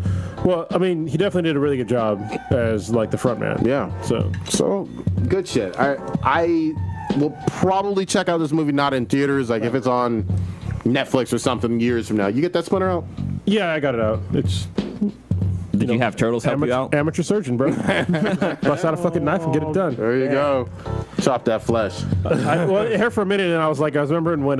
So this goes back to my Halloween costumes. Back when I was Deathstroke, I cut the shit out of my hand. I don't know if y'all have listened for that long, but I had to get. What was it, like 5 or 6? I had to get a bunch of stitches in my hand because this is what happened. I had I was Deathstroke. And I had a sword on my back, and I dropped something on the ground during the party, and I leaned over to pick it up, and this fucking sword fell into my hand. Brand new sword. It was sharp as fuck. Fell into my hand and cut my shit all open. I was bleeding everywhere, and I just, I was drunk because it was a Halloween party, so I just put like gauze on it and then wrapped it up. Continued to fucking drink. I played some kind of beer drinking game or whatever. Beer pong, bro. Yeah, beer pong. Did that shit. Won. And the next morning I had to work, and I was trying to get the gauze off my hand, and it fucking hurt too bad for me to pull it off. And I was going into shock, and I was just like, all right, I gotta go fucking. Yeah. Wise decision. Gotta go to urgent care. So yeah, they fixed it. What's so trippy is that you got that shit from Amazon, right? The sword. I did. It was like $15, $20 bucks. And I can't believe it came sharp. It came sharp as fuck. Literally in my backyard, it's basically a machete. And in my backyard, when I first moved in here, the weeds were basically as tall as me or taller. Yeah. And so I used that shit to chop it down. Then I used a weed whacker. Was it serrated? No, it wasn't serrated. No, it wasn't serrated. It was segregated. It was segregated. Yeah. It was a surrogate. Were they Negroes? It was black. It was an apartheid sword. It was a black sword, but yeah. It was a surrogate sword. It had with a backup. Just carrying another baby sword on it. Words are hard. Yeah, we can't speak English. We appreciate y'all listening. I know that we don't usually do this at this time, but it seems like we got a couple good B's and BTIs on here. Do we now? Yeah. Yeah, from old got a couple. Old Ninja dropping them on here. Yeah, we actually have one from Dirty Stew, but it's a top 5 type thing or top 10, which I don't think we had. We can do 3s. 10 take too fucking long. Yeah. 5 takes too long. We also have one from like Halloween, which we haven't even done. All right. Ooh, I know the one. Okay, go. Start us off, Old Ninja. So, I had asked around the Halloween time because 'tis the season, and top 5 horror movie villains, which y'all got. So we're doing top 3 then. Sure. We're not doing the top 5 bullshit. We can do top 3, whatever. We did this one. No, we didn't. Anybody want to start it off? You started off. All right, then I got Freddy Krueger, Xenomorph. Is this in any particular order or not? Xenomorph before Freddy Krueger, and then at the bottom of my third is Jason. Okay. Respect. I'm going to go Freddy number 1. Probably I'm gonna go Jason and then fucking Chucky. Ooh, gotcha. Yeah, that's a good one. Carlos, what you got? So and then my mom would be like, I was gonna use that one. That's my mom, but yeah, I'm actually not a really big horror movie fan, so I don't watch a whole lot of them. They're just. But you've seen them, have you not? I've seen a couple, handful. I've seen a bunch, I guess, but they're not very memorable. I guess the kid from Poltergeist? No. Poltergeist is a good movie though. Pet Sematary? No. What was the Japanese one? Oh, The Ring? The Ring. The Ring. Oh, The Grudge. Oh, The Grudge. Okay. The Grudge. Yeah, that was a good one. Poltergeist in general. Yeah, that's a fucked. What's fucked up? Yeah. That movie's rated PG. Yeah. Yes. Yeah. That's why I watched it. I was up. fucking traumatized. Oh boy. Never fucking liked Snow Channels ever since. Yeah. Static. I mean, that's probably why I couldn't sing National Anthem. And what else is bad? I guess maybe Hellraiser. I guess. Oh, that's a good one. Those are pretty good. That's solid. So my number 3 is going to be the Great White Shark from Jaws. Underrated, yeah. Yeah. Jaws was damn near perfect film To back this in the day. I'm still terrified of sharks. Even seeing a dead shark, I've seen a dead great white shark, and it still fucked me up. Damn. Number 2, I'll say Samara from The Ring. Samira. Is it Samara? Yeah. I believe it's Samara. Samara from The Ring. And then number 1, Freddy Krueger. So you know, it's funny you talk about like sharks. Did I tell you my Australia story before? No? So I went to Australia back in like 2002. I went there on a Navy boat. I was a Marine. And I always heard about how there's like so many sharks in Australia. Yeah, it's how, so I guess in Australia, great whites like fucking breed there. Yeah, I didn't believe any of that shit. I'm just like, I'll believe when I see it. You know what I mean? So literally, I get to it. We're in Darwin, Australia, and we dock the boat, the ship, and I'm walking over the catwalk, which is like the walkway to get from the ship to land. Yeah. And as I'm walking over there, I look down, and there are thousands, with a T, fucking thousands of sharks that are about fucking, I don't know, maybe 3 feet or 4 feet plus. And I was like, fuck this shit. I'm not going to the beach. Like, I'm not going to the beach. Yeah. Fuck that. So Australia was cool as fuck, but fuck your sharks. I mean, seriously. Too many poison. Nope. Too many deadly animals. I will tell you what makes Australia worth it as a man. Blonde females? Well, in general, there's more female. At least when I went there was more females to males. Yeah. It was like way off. Yeah. So Because all the men are dead. it was fucking like it was very noticeable. Like you go to a club. You know how normally you go to a club if you're a dude, like you go there, you try to hit on chicks. No. That's not how it works when I went there in Australia. The chicks will hit on you. Like you're just chilling in a fucking club. And That's a strip club here. Yeah, basically. Yeah, they ain't paying you, or you don't have to pay them. Like you know what I mean? They're hitting on you because there was like the ratio was so off. It was pretty awesome. And they have cool accents. So. Good shit. Yeah. What was the other ass to be the B? Old Ninja. Did you have some of these at the bottom? They're both kind of one's a discussion question, All right, and let's do I it. saw this from one of the nerd groups that we're in, and this is brought on from that whole Michael B. Jordan controversy about him being Batman. So Superman. does Batman need to be white? Are you supposed to be Superman? It depends. This is Batman discussion. It depends. So if you're going to go back to his origins, like when he was originally created, which is in like what the 40s, 30s. Oh yeah, 30s. Wow, So late 30s. Then yes. But if not, then no. If it's in modern times, then no. But if it's his actual origins in that time period, I would find it very hard to believe that any African American family at that time would have that amount of wealth. So It'd still be alive. that'd be a problem. Yeah, right. To even have like a fucking legacy family franchise, because like the Wayne Enterprise has like been around for like years. Exactly. Yeah, and it's no other black family from that era has any sort of legacy like that. There's only the one exception I have, though, and I agree with you wholeheartedly. The only one, Madam C.J. Walker, was like a millionaire in that time period from hair care products, totally different from tech stuff that was like the Wayne Enterprise. But I agree. Right. In general, 30s, yeah, it's just not going to work. I'm going to say it. If we're not talking about an Elseworld, alternate dimension type of story, then fuck no. Well, it just doesn't work. I mean, I go back to the things that I talk about all the time. It's when people want to see stuff like that, it's like, why don't you just make another character? If you want a black Batman, then you should have read Nighthawk. Yep. But you didn't. So then that's why I got fucking canceled. I was angry when it got canceled because he's basically a black Batman. Yep. He's fantastic. And there's a lot of similarities even with Black Panther. He's been around for 50 years and wasn't super popular before these movies and whatnot, but he's a tech billionaire, genius, and obviously a king and all that, but yeah, the actual Bruce Wayne Batman, he needs to stay the way he's always been. I'm sorry. Like when you mentioned the whole Elseworld, or even like another Earth, how there's different Earths out there for the multiverse. I can see there being a black Batman, but Bruce Wayne's always got to be Caucasian for me. I'm a Batman fan too. And that's good. That's good coming from you because you're you're probably the biggest Batman fan here easily. Mm-hmm. But one of the great things that I always appreciated about Batman is that he obviously came from a privileged background, but he basically threw all of it away to be Batman. Yeah, and I don't think you're going to necessarily get that from another, at least a minority. In this day and age, I guess in this day and age it'd be different, right? Yeah. If it's a long time ago, if you go previous to the 50s, you're just not going to get that. Nobody's going to throw away their legacy or something like that on the download to fucking fight. It doesn't make any fucking sense. Yeah. To fight crime. The story doesn't work. Yeah, and that's why the story worked. Because you had this guy who's at the top of the fucking world who could have anything he wanted to. Fucking mad bitches. He still wants to help people. Okay.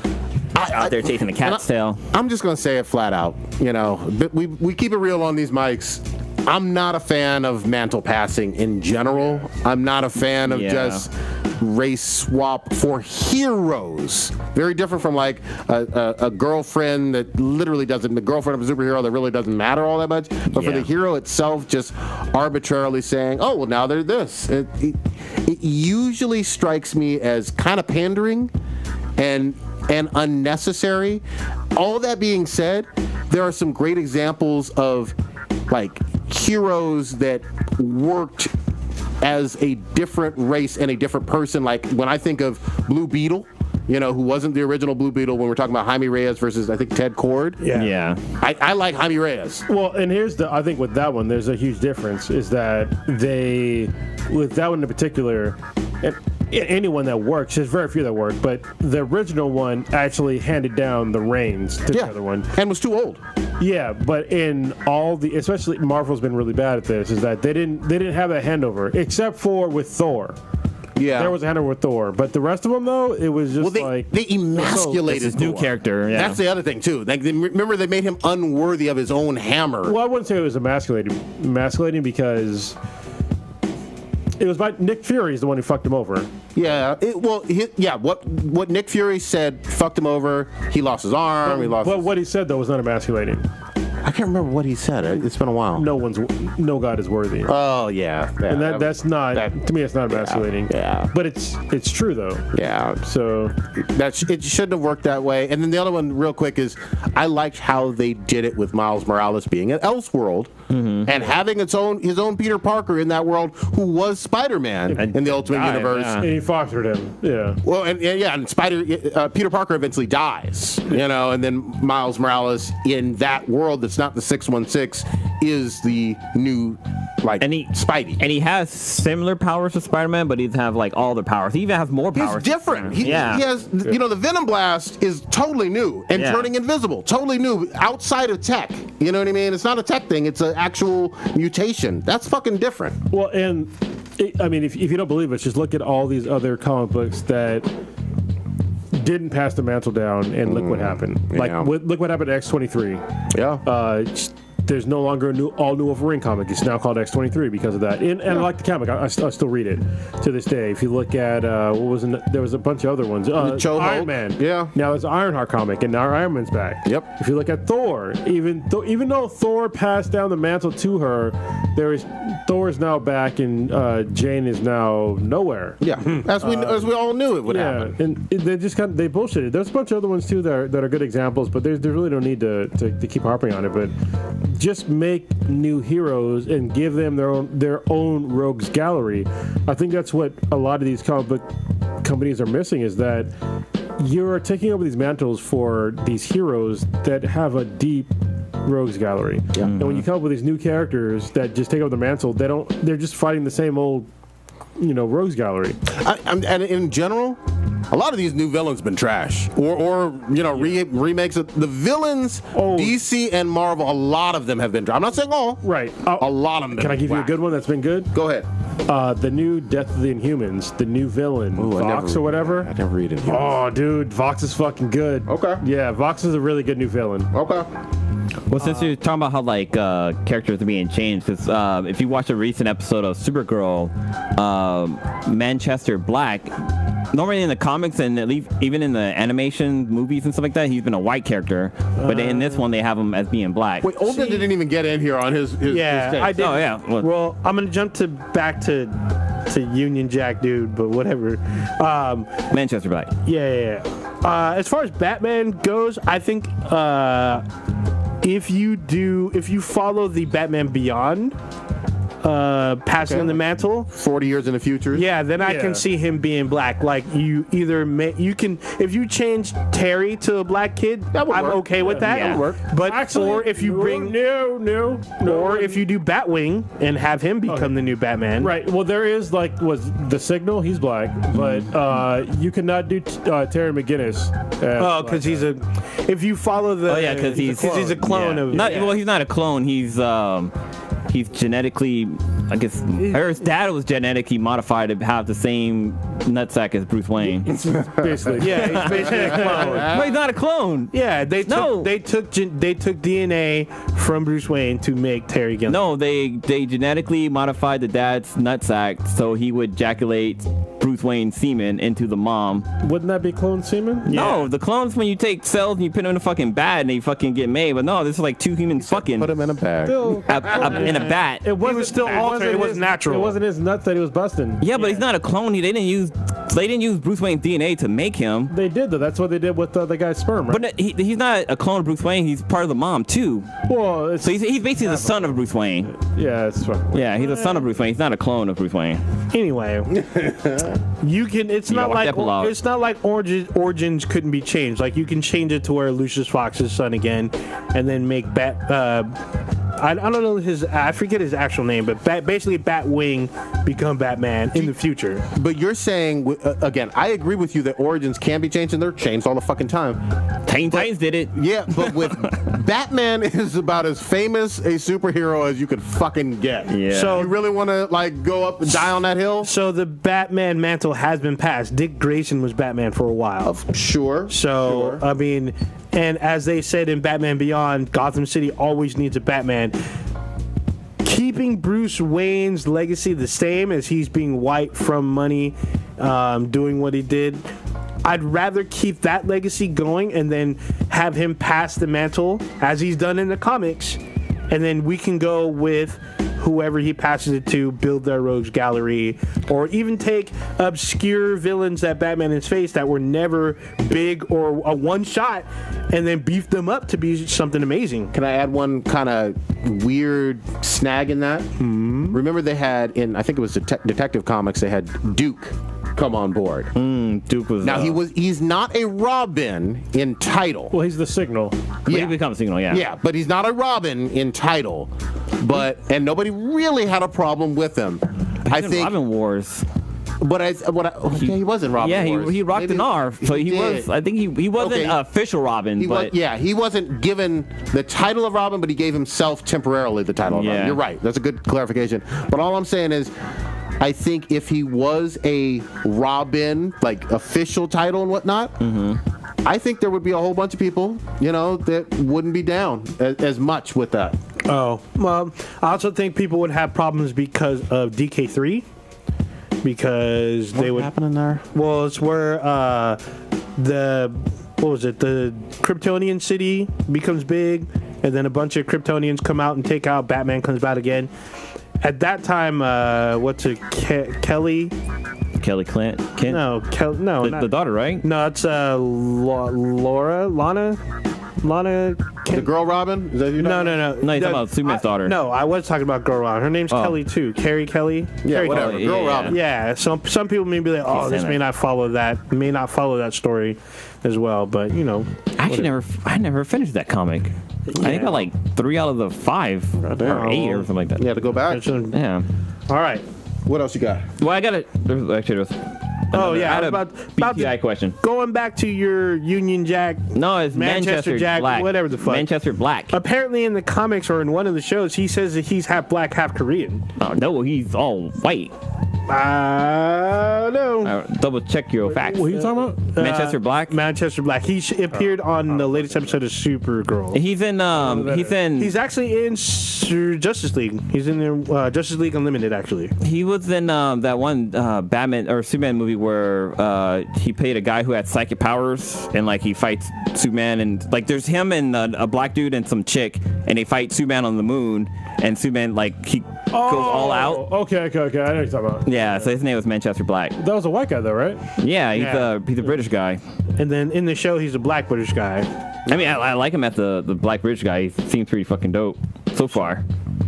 Yeah. But I had a. Was it John Boyega? Yeah, I think it was. Idris. Damn. Actually, no, it's the guy from Black Panther. Oh, wow. Damn. Chadwick. But no, since we were talking about like questions on Halloween and stuff like that, what's your favorite and also your hated candy? Or what candy do you hate the most that you would get when you would go trick or treating? Black licorice. Fuck that. Candy That's not corn. candy. Black licorice is not licorice. Candy corn. Nasty. You one of them. No, I can't stand candy corn. I love me some candy So corn. what's your favorites then? Skittles. Ooh. Oh, no. Reese's peanut butter cups. You know what Fuck candy bar I hated was whatchamacallit. That Really? fucking candy bar sucked. Yeah, it was kind of. It was so it was bad. So I'm a huge fan of both Butterfingers and Snickers. Oh, Yeah. like the nougat, like the peanut butter. Yeah, crispy. Actually, I got. Oh, sorry. Go ahead. I was gonna say I'm a huge fan of Jolly Ranchers. Those are fucking good too. You know what I used to do when I was a kid, man?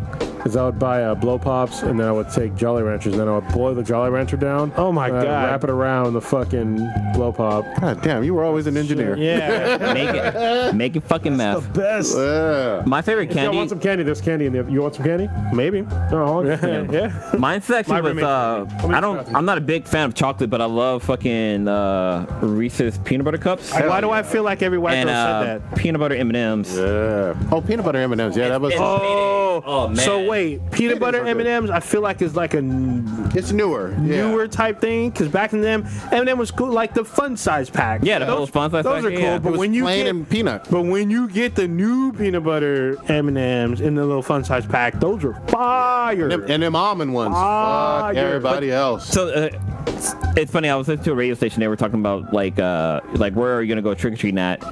And they were You tell them I'm going to your house. no. So like one of the things is that like everybody had that area where everybody knew they have the big size candy bar. Full size, right? Full size. What was your full size neighborhood that you would go to? Probably Fremont Hills. Fremont Hills, where Hammer used to live.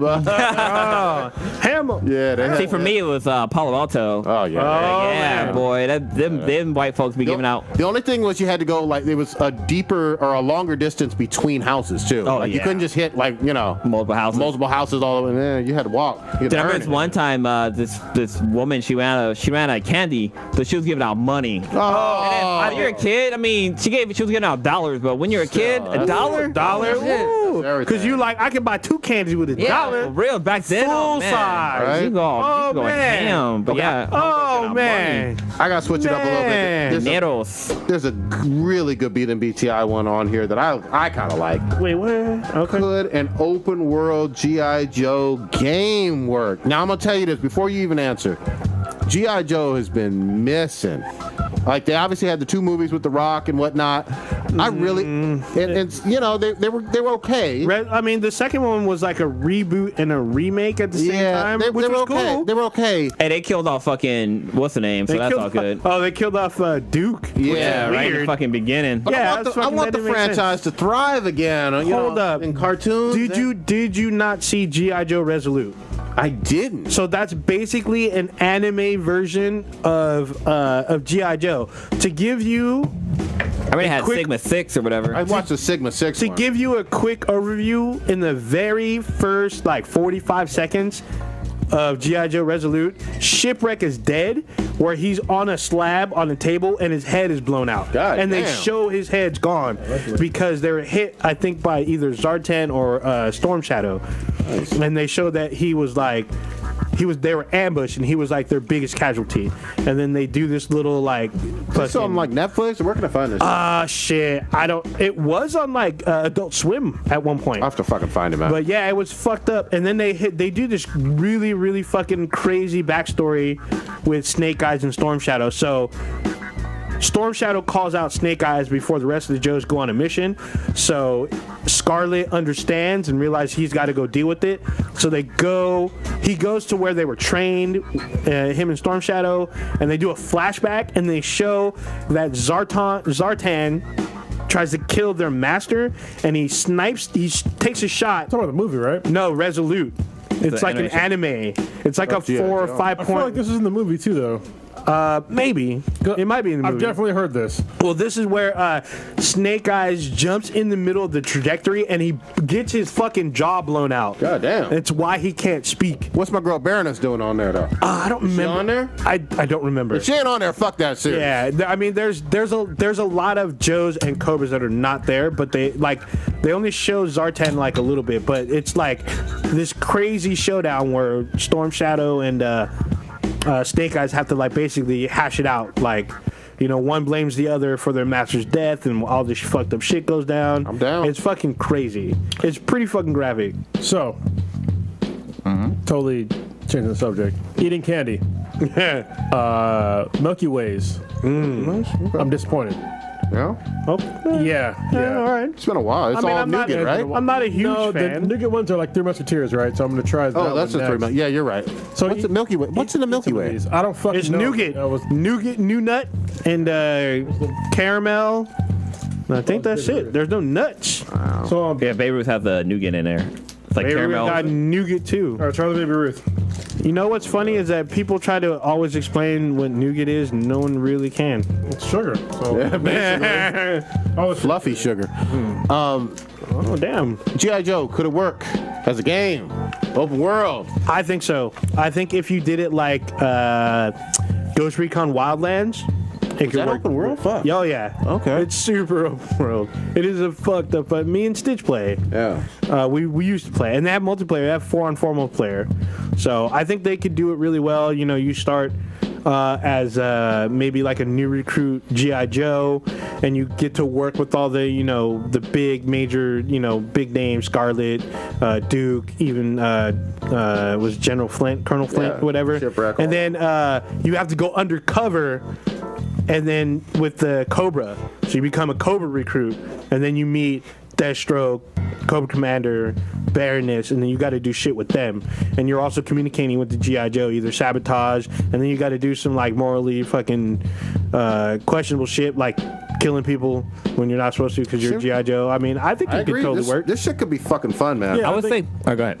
I think it'd be like the same as the latest Transformers game. Oh yeah. Where you can change, you can go to different people, different heroes. So I think you can do the same thing in this. So I think Platinum Games would be perfect for it. Ooh, you even using studios. Yeah, I think either Respawn, Ubisoft, even Guerrilla Games. I think they could tackle it. For me, I would say if they take elements from Metal Gear Solid, and like you're just like say you're playing as just one of the characters, but it'd be cool if you can play either side. Like you can play it as being a G.I. Joe, or you can play with fucking part of Cobra. Yeah, that'd be fucking dope. Or even if they take like, if the gameplay is like it's like the games from Borderlands. If they do some like crazy animation style like that, that would be a lot of fucking fun. We're just going to fucking just kill each other.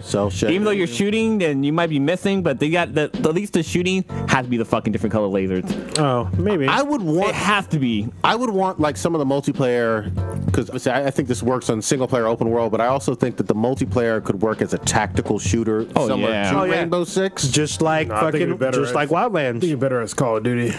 Call of Duty's multiplayer? Yeah. Team deathmatch style? Ooh. Yeah.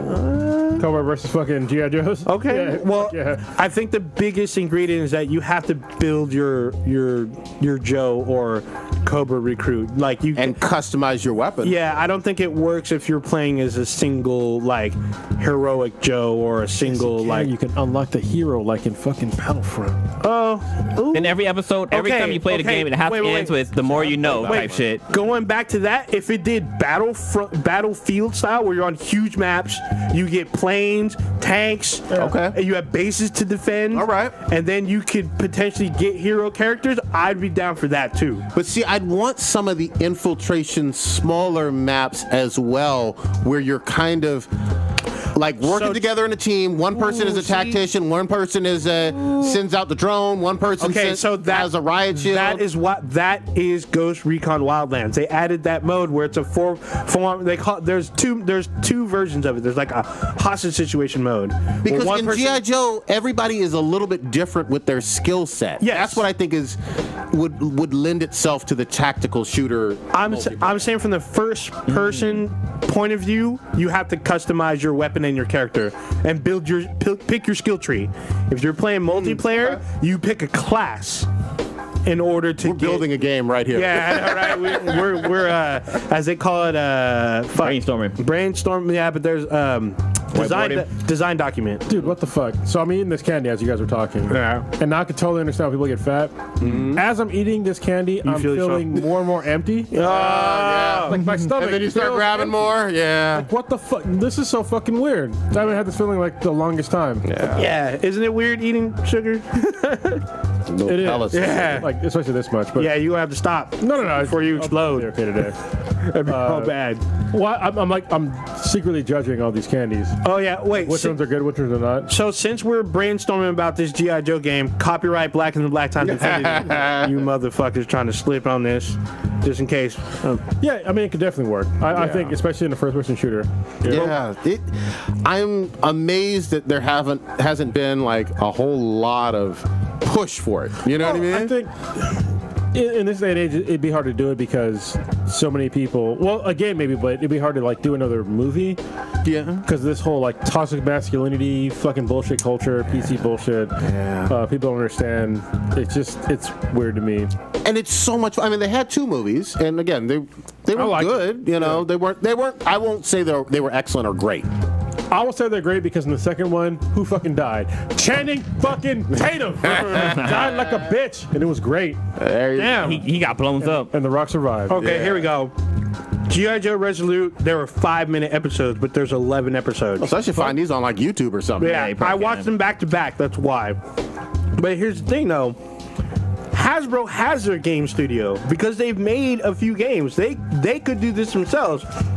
If you've ever played, they would still need to partner with somebody to get the multiplayer down, like up to AAA standards. If you've ever played the Transformers game, War for Cybertron, that was a fucking great game. Stitches sat here and talked about the sequel, the fucking like Destruction of Cybertron or whatever the fuck. War on Cybertron. Was it? No, that was the first one. The other one. Who made it? Platinum Games. Well, I'm with it.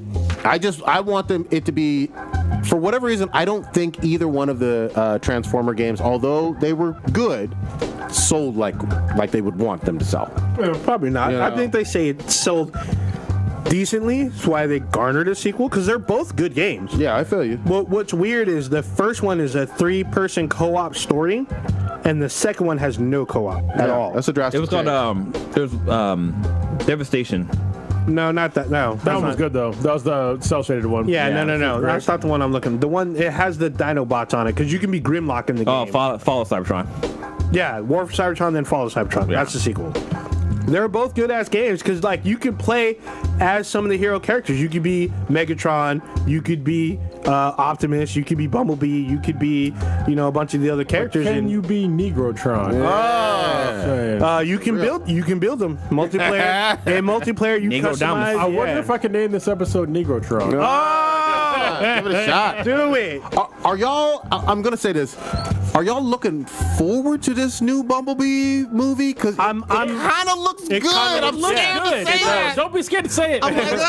Hey man, when we were at Comic-Con down in San Diego and we saw that sneak preview. First of all, Angela Bassett is the voice of one of the goddamn Transformer. That was so right then and there. But like, we saw a fight scene with Bumblebee and I want to say it's fucking Starscream, and they said it's not Starscream. It's motherfucking Starscream. Fake Starscream. It was Star Whisper. There's like a scene where the Transformer is just dragging fucking Bumblebee up the side of a mountain and like has him at the end. He fucking like blasts him off to the side and like drops him, but like Starscream doesn't fucking die. Spoiler, sorry.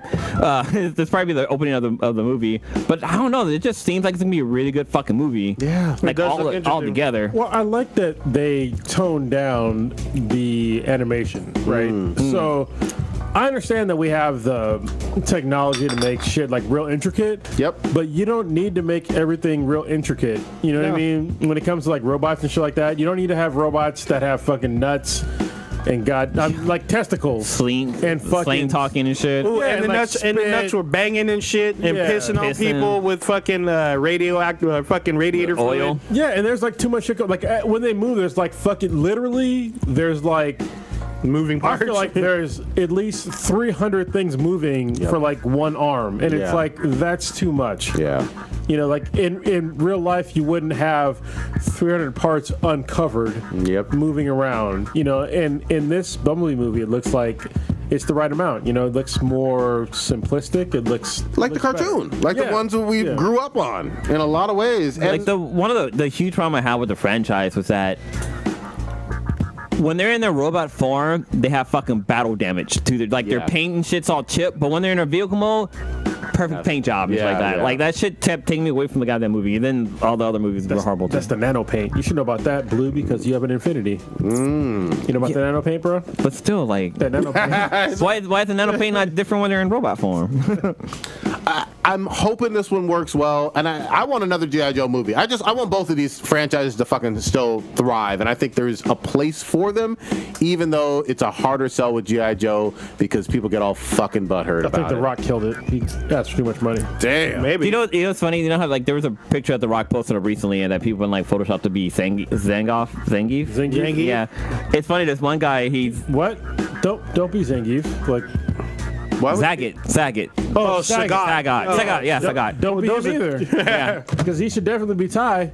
Oh, for certain. Yeah, but no, he should also be 7 feet tall. It's just people photoshopping it and like, hey, Rock can be this guy. But no, so there's a guy who was doing like he was talking about the picture, right? And he's like, damn, you know what? It was really sad.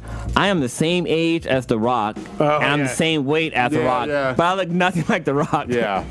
Like, dude's like, I got a fucking gut. Like, he has a fucking gut and stuff like that. He's like, I am not The Rock. Like, work out. I did see that, but that was one of the comedian guys, right? Yeah. He runs his own like little media site. Well, I wouldn't say he's a comedian. He come on some videos. He's pretty fucking funny. I thought he does stand up. Does he? Yeah, I thought I don't know if he does stand up. I thought he just did videos. One of the funniest ones is where he finds out that Bobby Womack is white. Oh yeah, And yeah. he's That shit listening was to that. hilarious. He like almost cried. I didn't know that shit either until I saw that video. I was like, wait a minute. That's the one I think with What would you do Patti for LaBelle, love? right? He might. He might have, yeah. He might have, but I mean, he sings "What Would You Do for Love," and that's like a R&B classic. And this white dude with this like fucking tipper hat. I think he's even British. Yeah. British white dude. Bobby Womack. I think of the song "Back in the Day." Remember in the beginning? Yeah, Bobby Womack. Yeah, it's a great song. What's the guy's name? God damn it! Wait, Bobby Ahmed, Womack, black. Something like that. Yeah. Got the wrong name? God damn, we're all over the fucking place. Yeah, Bobby Womack is black. Different guy. Hang on, let me get. Whoever sings "What You Won't Do for Love" or something. I thought. Not Isn't the that a Tupac rock? one. No, okay, I was like, Not the isn't that Tupac Tupac? one. I knew you were gonna do that. But no, there's a song. There's a artist. Bobby Caldwell. There it is. There's an artist with that did a song with Patti LaBelle, and like I swear to God, I thought this guy was black. Like he had even a soulful song. But It's probably the McDonald dude. He's from the Doobie Brothers. Yeah. That dude sounded soulful as fuck. He's an old white dude with long ass white hair. You never know. You fucking never know.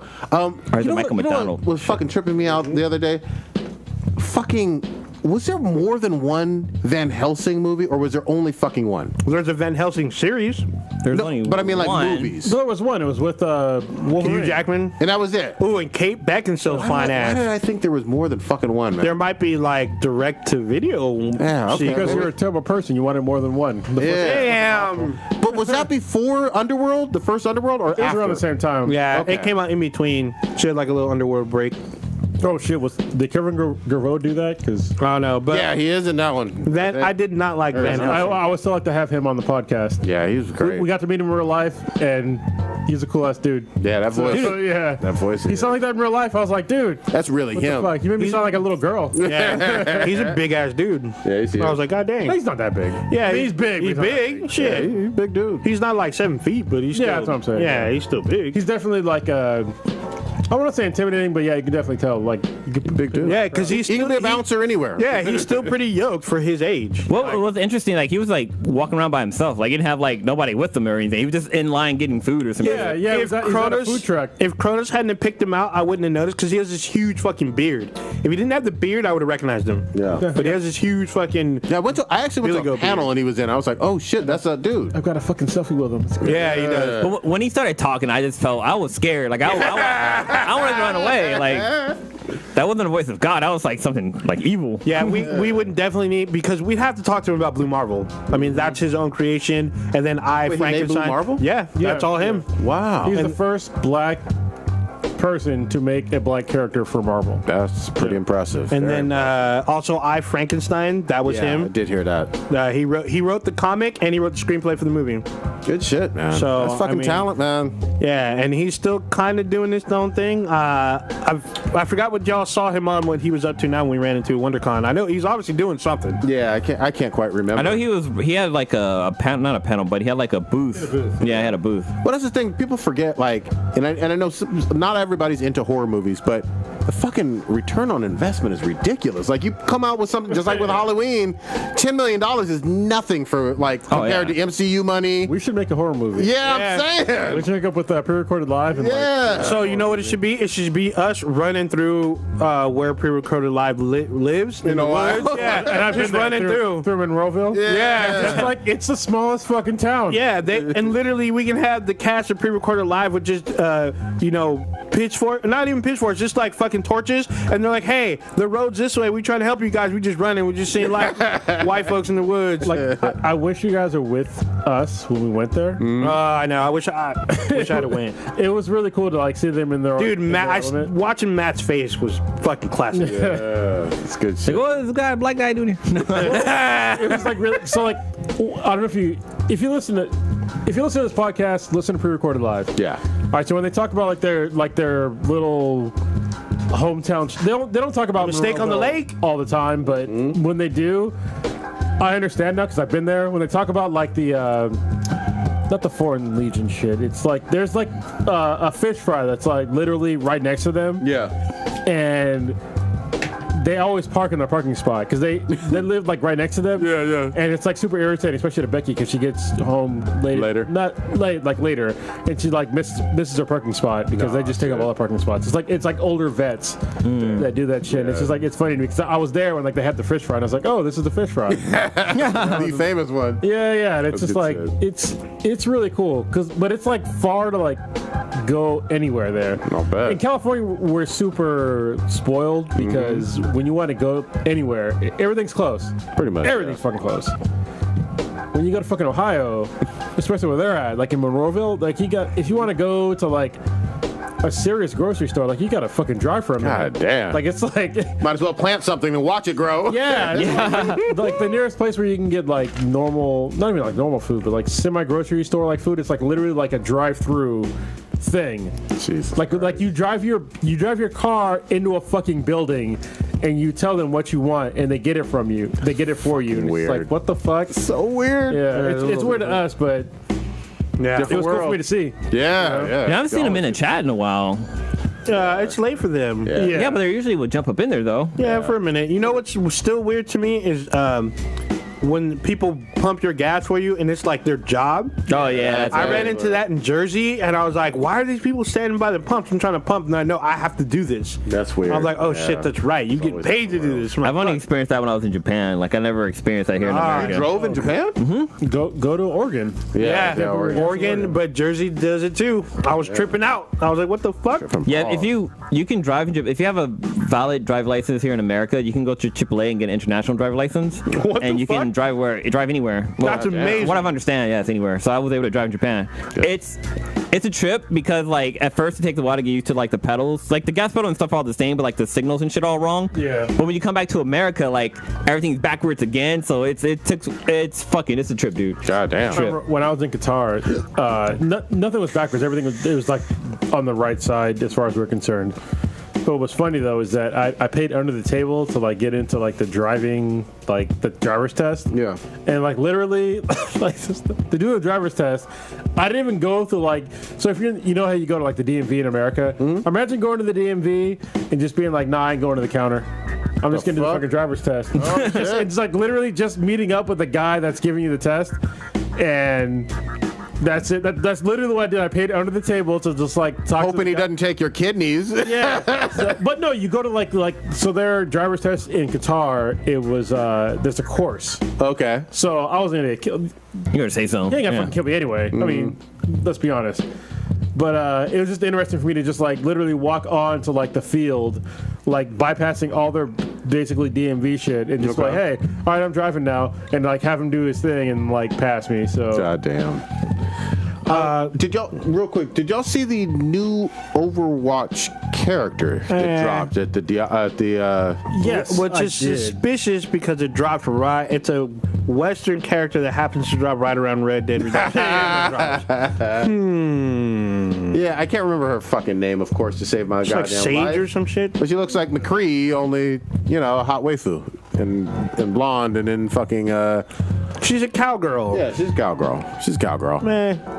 We'll see. I mean, my biggest thing is where's the Fuda version? Her name is Ash, you asshole. Ash, all right. No one cares.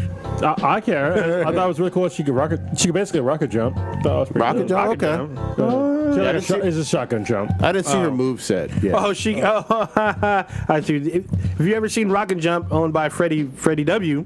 That's what he does. He fucking jumps with the rocket. He's a famous. I guess he's like a famous YouTuber, but now he's one of the directors and producers of Video Game High School. Well, yeah, but Rocket Jump is from like Doom and Quake and shit. Oh, well, there's a company called Rocket Jump. Yeah, no, because he got it from Doom and Quake and shit. That's awesome. There you go. So we'll fucking see. I don't know if she live now. The Ash. I don't know. I thought it was interesting that people were complaining about why there is not a black female character yet. Oh shit. Well, you know what? Go ahead. Don't they have like 3 African characters? Like you have Doomfist and then the mom and the daughter. It's literally the most diverse AAA first-person shooter game of definitely this generation, maybe of all fucking time, to my knowledge. I mean, it's fun. Yeah, it's definitely not a problem to not have somebody yet. I mean, they keep expanding on it, and people stop fucking up games, all right? Because what's going to happen is somebody's going to put in some character that's fucking trash. Well, you know what this was, though? At least from my reading of this was just Kotaku being Kotaku. Because that's who I saw put out an article. I know plenty of, I could name 3 or 4 black, female, super Overwatch fans. None of them have said a single word about wanting this. They've enjoyed this game for over 2.5 years without, like, that being a major issue. There's also no online campaigns. I looked. Yeah, there's no massive, protests or whatever, or we need this. It was literally just Kotaku being dumb, trying to stir up some shit on an old game. Yeah, I don't need somebody to look like me to enjoy a game. Oof. Like, I think to me, it's actually more enjoyable. Well, maybe not. Because every time I play a game where, like, I can customize a character, I generally make them look like me. It's fine. But I also really enjoy characters that don't look like me because I think that is better for you as a person. So it brings you more into the story. Like you're basically a director of a movie. Yeah, like what's this about? Like, what's this people's problems about? You know, there's like things that I don't consider in games that I'm playing as like a different ethnicity or different sex, gender. Yeah, it's a first-person team-based shooter. It's not. There's not even like an actual story to this game. Like, there is a story, but there's not a story mode campaign. Yeah, I mean, there's backstory. There's little side things that you can find out. There's a comic that you can read up on. But there's characters from all over the fucking world on this game, man. There really are. You cannot look me in the eye, straight face, and tell me Overwatch isn't diverse enough. Fuck out of here. Yeah. What are you talking about? So we want to do 2 quick points. Y'all want to hear some dank news? Yeah, what you got? Because this is some dank shit. This came out last week. We didn't have time last week to bring it up because we were going through. So, an actor from New Mexico, he's on really big shows on AMC, and he's been in a couple movies. He's on Better Call Saul. Breaking Bad? He's on Breaking Bad. He's on The Men Who Stare at Goats. This dude cut off his own arm and then pretended to be a wounded vet, to get acting roles. So there's one thing I need to like really understand. When I read that he cut off his own arm, did he have it surgically removed? Because that's a big difference. No. So Todd Lawson Latourette, I believe that's his name, who is bipolar, said he was off of his medications and in the midst of a psychotic episode at the age of 17, or 17 years ago, I'm sorry. 17 years ago, not the age of 17. Wow. He cut off his right forearm with a ski saw and cauterized it himself. Jesus Christ. I'll say it. I don't believe that. I don't believe it. Yeah. I mean, he might be missing an arm for whatever reason, but I don't believe that he did it himself. So... He claims he did it himself. Yeah, he can claim all of whatever he wants, but... I mean, if he's an actor, then we've seen before and after, right? We've only seen after. Okay, wasn't he in stuff before this? Only with a missing arm. 17 years ago. Oh, yeah. Okay. He's had a prosthetic arm for 17 years. Anybody who would do that to themselves is a lunatic. No, fucking lunatic. Probably not just a medication type of thing. You need to be seriously mental health hospitalized. Oh yeah, maybe permanently. I mean, it talks about him and his mental. His name is Todd Lawson Latourette, or I don't. This is his French name. That's his last name's a French name. I don't know, but he's had acting gigs. I'm glad he didn't hurt anybody else. He said he lied. He said that he was lying about the cause of his disability, saying he sustained it a wounded combat. Did somebody like call him out on it or some shit? I don't know. I didn't read about that far. I think so. He lied about his military record as well. Yes, he lied about that. He lied about being a vet as well. So he lied about all this shit, but you won't even believe that he cut off his own arm and cauterized it. Get the fuck out of here! I don't believe in that shit. Like seriously. Are we talking like at the wrist? Or are we talking? Where are we talking? Have you seen any of his? I can't remember what the fuck it looks like. But No, where are we talking about? It looks like just past. Fuck, I lost the picture. Oh, way up there? Yeah. Whoa. There we go. All right, yeah. Past the elbow. Why does it look like some shit that should be like in like a gay? It looked like some gay cowboy porn. Yeah, Yeah, it does. some Brokeback Mountain shit. One of you got excited, is what you're telling me. No, that was blue. Damn. Yeah, it does. It doesn't seem quite believable either. I get you, but if true, you are fucking crazy. Well, either way, it's crazy. Yeah, no matter what. I mean, he did say he was off his meds, and mental health illness. A lot of people kind of either brush off, take for granted. That's some serious self-harm, though. There's mental health, and then there's like danger to yourself. Well, I mean, I've known people who have issues with the stuff like that, and they've committed suicide. So, I mean, I wouldn't take it outside of the realm of what they could do, but I mean, to me, the part that's kind of crazy, it's the, cauterizing it yourself, and but anyway, without fainting, I think you'll pass out. Shock. That's what I'm saying. Like, there's a very small chance that you will, first of all, cut off your arm and then stop the bleeding and that's way too much shit you got to set up for that kind of stuff. I don't believe that shit. Hey, that dude, what was it? The guy who got his arm stuck in a boulder, he cut off his arm. Yeah, I believe that in an emergency. Yeah, if you're gonna fucking die of starvation. Yeah, he was there because he was there for 27 hours, 72. He was there for almost 3 days. 47 hours. Yeah, he was stuck on that rock for a minute. So, all right. What's your other one? It's more uplifting than this. Can we talk about some Red Dead? God dang it. Yeah, go ahead. Well, you just got it. What of your impressions so fucking I'm far? super fucking early on. It seems, if I'm getting used to the controls, it seems a little tedious and almost intimidating because there's so many things you can control. Yes. And so I'm trying to find that right balance. It is not arcadey. Did you figure out how to cup the horse's balls yet? Really? Are you serious? No, you can't cut the balls. I know they bounce up and down. So if you're just starting, hold on. If it's cold, they're up here. If it's warm, they're down here. That's real. I'm not bullshitting you. Yeah. There's statistical physics in the game. if you don't like the controls in the game, I suggest changing them on early on. And even Rockstar tweeted this out as one of their main tips. Because like you reload with the square for you guys, but I think you can change it to where reload is X, or not X is that is jump. The triangle? No, circle. Yeah, circle. You reload with circle. Okay. So you can change it. There's a couple of like loadouts that you can try them before you continue on and get stuck. So it is a little combat can be weird, and you'll end up getting shot a lot if you don't understand the controls. Got it. So I mean, this is going to take me a while to really sink my fucking teeth in. I'm at the very beginning. I've spent hours already, and I'm only 20-something% in. I'm like 23 to 24% in. I'm over 40% in. Fuck. And the game is fantastic. I'm basically in New Orleans right now. Yeah, I've gone to the New Orleans spot, but that was only to clear like a bounty or it was to do one of the stranger missions. So is it true? Cause I've seen this posted online that you do not have to. You don't get an award put out for you or bounty if you kill KKK members. No, you actually get honor. You know, that's awesome. Yeah, because like when the first time I saw the KKK. I was literally like going to somewhere else, like on a whim, and I saw there was like fire in the background. I was like, "Oh, there's torches! Like, what's going on?"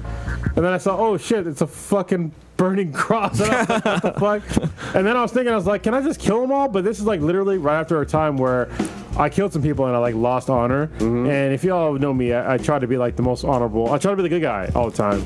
I was like, "Well, if I kill them, what if I lose honor?" And I was like, "Okay, I'm gonna wait." And so I waited for them to do like their thing. And this guy's like, I guess they were admitting a new member into the KKK.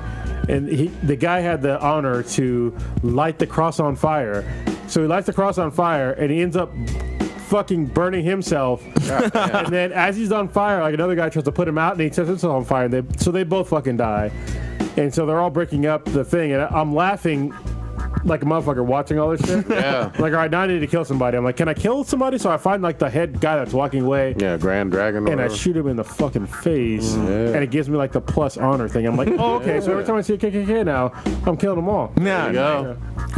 Right on. Yeah, I want to get further in, maybe through this weekend, and then kind of give my thoughts. Blue, are you playing this at all? No, not right now. Okay. What are you on? Nothing right now. No, you're not doing anything. Nah. You know, I'm not lean. Oh, Good cushion alcohol. All right, let's wrap it up then, y'all. Wait, before we wrap it up real quick, I just got a story I need to tell about what happened on Halloween with the Sweetness and I. So we went to San Francisco. We were on one of those like a yacht cruise, and it was a costume party. It was like on a Saturday, and there was a guy dressed up as Steve Irwin. And like all of us were like super fucking drunk, and this guy's like talking to me about Steve Irwin and this and that. I'm like, oh dude, have you seen his daughter Layla? Like, damn, the Sweetness got so fucking mad at me because I guess she didn't realize that she's an adult. Yeah, she's an adult now and she's 21, but she was livid. Like she was screaming and cursing at, like I've never seen her that fucking mad. She was so like, I kept telling her like she's an adult, like she's an adult now, and man, she was so mad at me. And like if you look at her when she was a kid, like she was a kind of an awkward looking kid, but now she's like she's a beautiful woman. Yeah, she grown. Yeah, she's grown up. With a goddamn spider on her chest. Yeah, a tarantula. God damn. But yeah, she was so pissed off at me. There it is. She almost looked a little bit like kind of a mix between Topanga and somebody else. Holy shit, she was awkward. God damn. See? Holy shit, yeah. Yeah. Weird. I mean, you know, you go through that little girl phase and ugly ducklings there. Yeah, come out, beautiful woman. Good for her. I had to tell that story because oh man, she was so fucking mad. Angry. Like she was so mad, she almost ordered Uber to leave without me. Yes, you almost got left. Good thing you. I know. I was going. No. I'm the one that usually order Uber. Yeah. She was gonna leave. I was like, fuck it, I get Uber too and go back to the hotel room. Well, I know what Sis would have done. It's time to go. Time to go. Time to go. Yeah, all right. I had to tell that story. Old Ninja, what you got populating this week? So, tomorrow, I'm going to check out this new restaurant that's close to my house. They're doing like a friends and family type shit, so I'm going to eat for free. Are you friends or family? Yes, I am. Not family, you like but both. Yeah, kind of. And then I'm going to try to see Overlord tomorrow. So I'm going to try to see it like an early showing. I'll hopefully give my review next week on the cast. And then we got Veterans Day coming up this weekend. Is that on Monday? Yeah, it's on Monday. So might be chilling. We'll see what's going on with that. But other than that, and then playing more Red Dead. Kind of about it. Oh, and Battlefront too, because they've been adding a bunch of new shit. Like still back on Battlefront? Yeah, they added General Grievous, and they're about to do a big ass update in the next 2.5 weeks. So ain't nobody on there. Curtis, what you got? So I had basically this whole week off, and I've been doing a bunch of shit around the house, working on the shed. Thank you, Blue, for coming out and helping me. I didn't ask the rest of you because I knew you guys are working on doing some other shit, so it's no big deal. But yeah, we got the roof on. Looks like an actual complete building now. So I got a bunch of other shit to do, a bunch more money to sink into the Infinity Base, but hopefully by the end of this month, it'll be done. Hey. And it's going to be fucking awesome. I will guarantee you it's going to look way better than this dank-ass garage that we're in right now. So I'm looking forward to all of you seeing it. And we're going to have... I'm going to have some listeners sit in on the show. There we go. Because I know there's some people that listen locally that I want to have come in and actually see the show live and... we'll see how it goes. Yeah. Like, so I've had a few people ask if they can come through. Yeah, and we'll just sit in the back and watch. Yeah, and we'll have a room that's big enough to have people in there. Yeah. We actually might even get. I'm thinking about getting a different desk for the show, maybe different setup. But yeah. We'll see. It's going to be awesome. So yeah. Other than that's it. Yeah. Blue, what you got? So tomorrow, the Sweetness and I are going to go check out a comedy show at San Jose Improv. Who are you going to watch? I don't know. No, because a lot of times the San Jose Improv, they do free shows. Yeah. So we're going to just check out some random ass comedian. Like a couple of weeks, like about a month ago, we checked out this one comedian. He was fucking hilarious. He was like probably one of the funniest comedians I've ever seen there. But it was free, which is kind of cool. We just had to pay like the service fee or whatever. But I'm doing that, and then Saturday in Fremont they have this thing called cider cider brew and something else. So it's a beer cider event happening in Fremont. I fucked up. What? Over the weekend, I went to a coffee festival. Oh, It yeah, was in San fucking Francisco. awesome. I'll talk about it next week. Oh, no. I was gonna say I got that going off, and then just chilling, trying to find a job.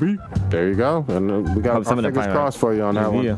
I am hopefully going to watch some Overlord tomorrow, maybe with Old Ninja. And last weekend I went to Aisha Curry spot. That is well worth grubbing on. Oh, really? Pricey is all fucking get out. But the food is amazing right there in the city, kind of right in the Salesforce area. With some good barbecue, right? Yeah, it's called International Smoke, and that place was legit. Well, you know what's crazy? So Magnolia Smokestack, they no longer sell barbecue. God What damn, the really? fuck? What? They sell like a normal menu. They revamped the whole thing because Bullshit. the new Warrior Stadium is going to be built near there. Okay. Walking distance. So it's like now there's like waiters and waitresses and shit. What? And, yeah. Still want barbecue. I need barbecue. All right. But the food was good still. All right, check us out on the interwebs at BTHANBTI. That's at BTHANBTI. Facebook, Twitter, what am I missing? SoundCloud, SoundCloud, and then Player FM, Stitcher, Apple Podcasts. Go on there, listen to us on YouTube, Black in the Black times Infinity. Check out our Facebook. official Homepage? Yeah. Website. BenHatProductions.com/BTI. And then check us out on Amazon. We have an Amazon app. Download. Skeetums. Check it out. Get them notifications. Fuck that shark.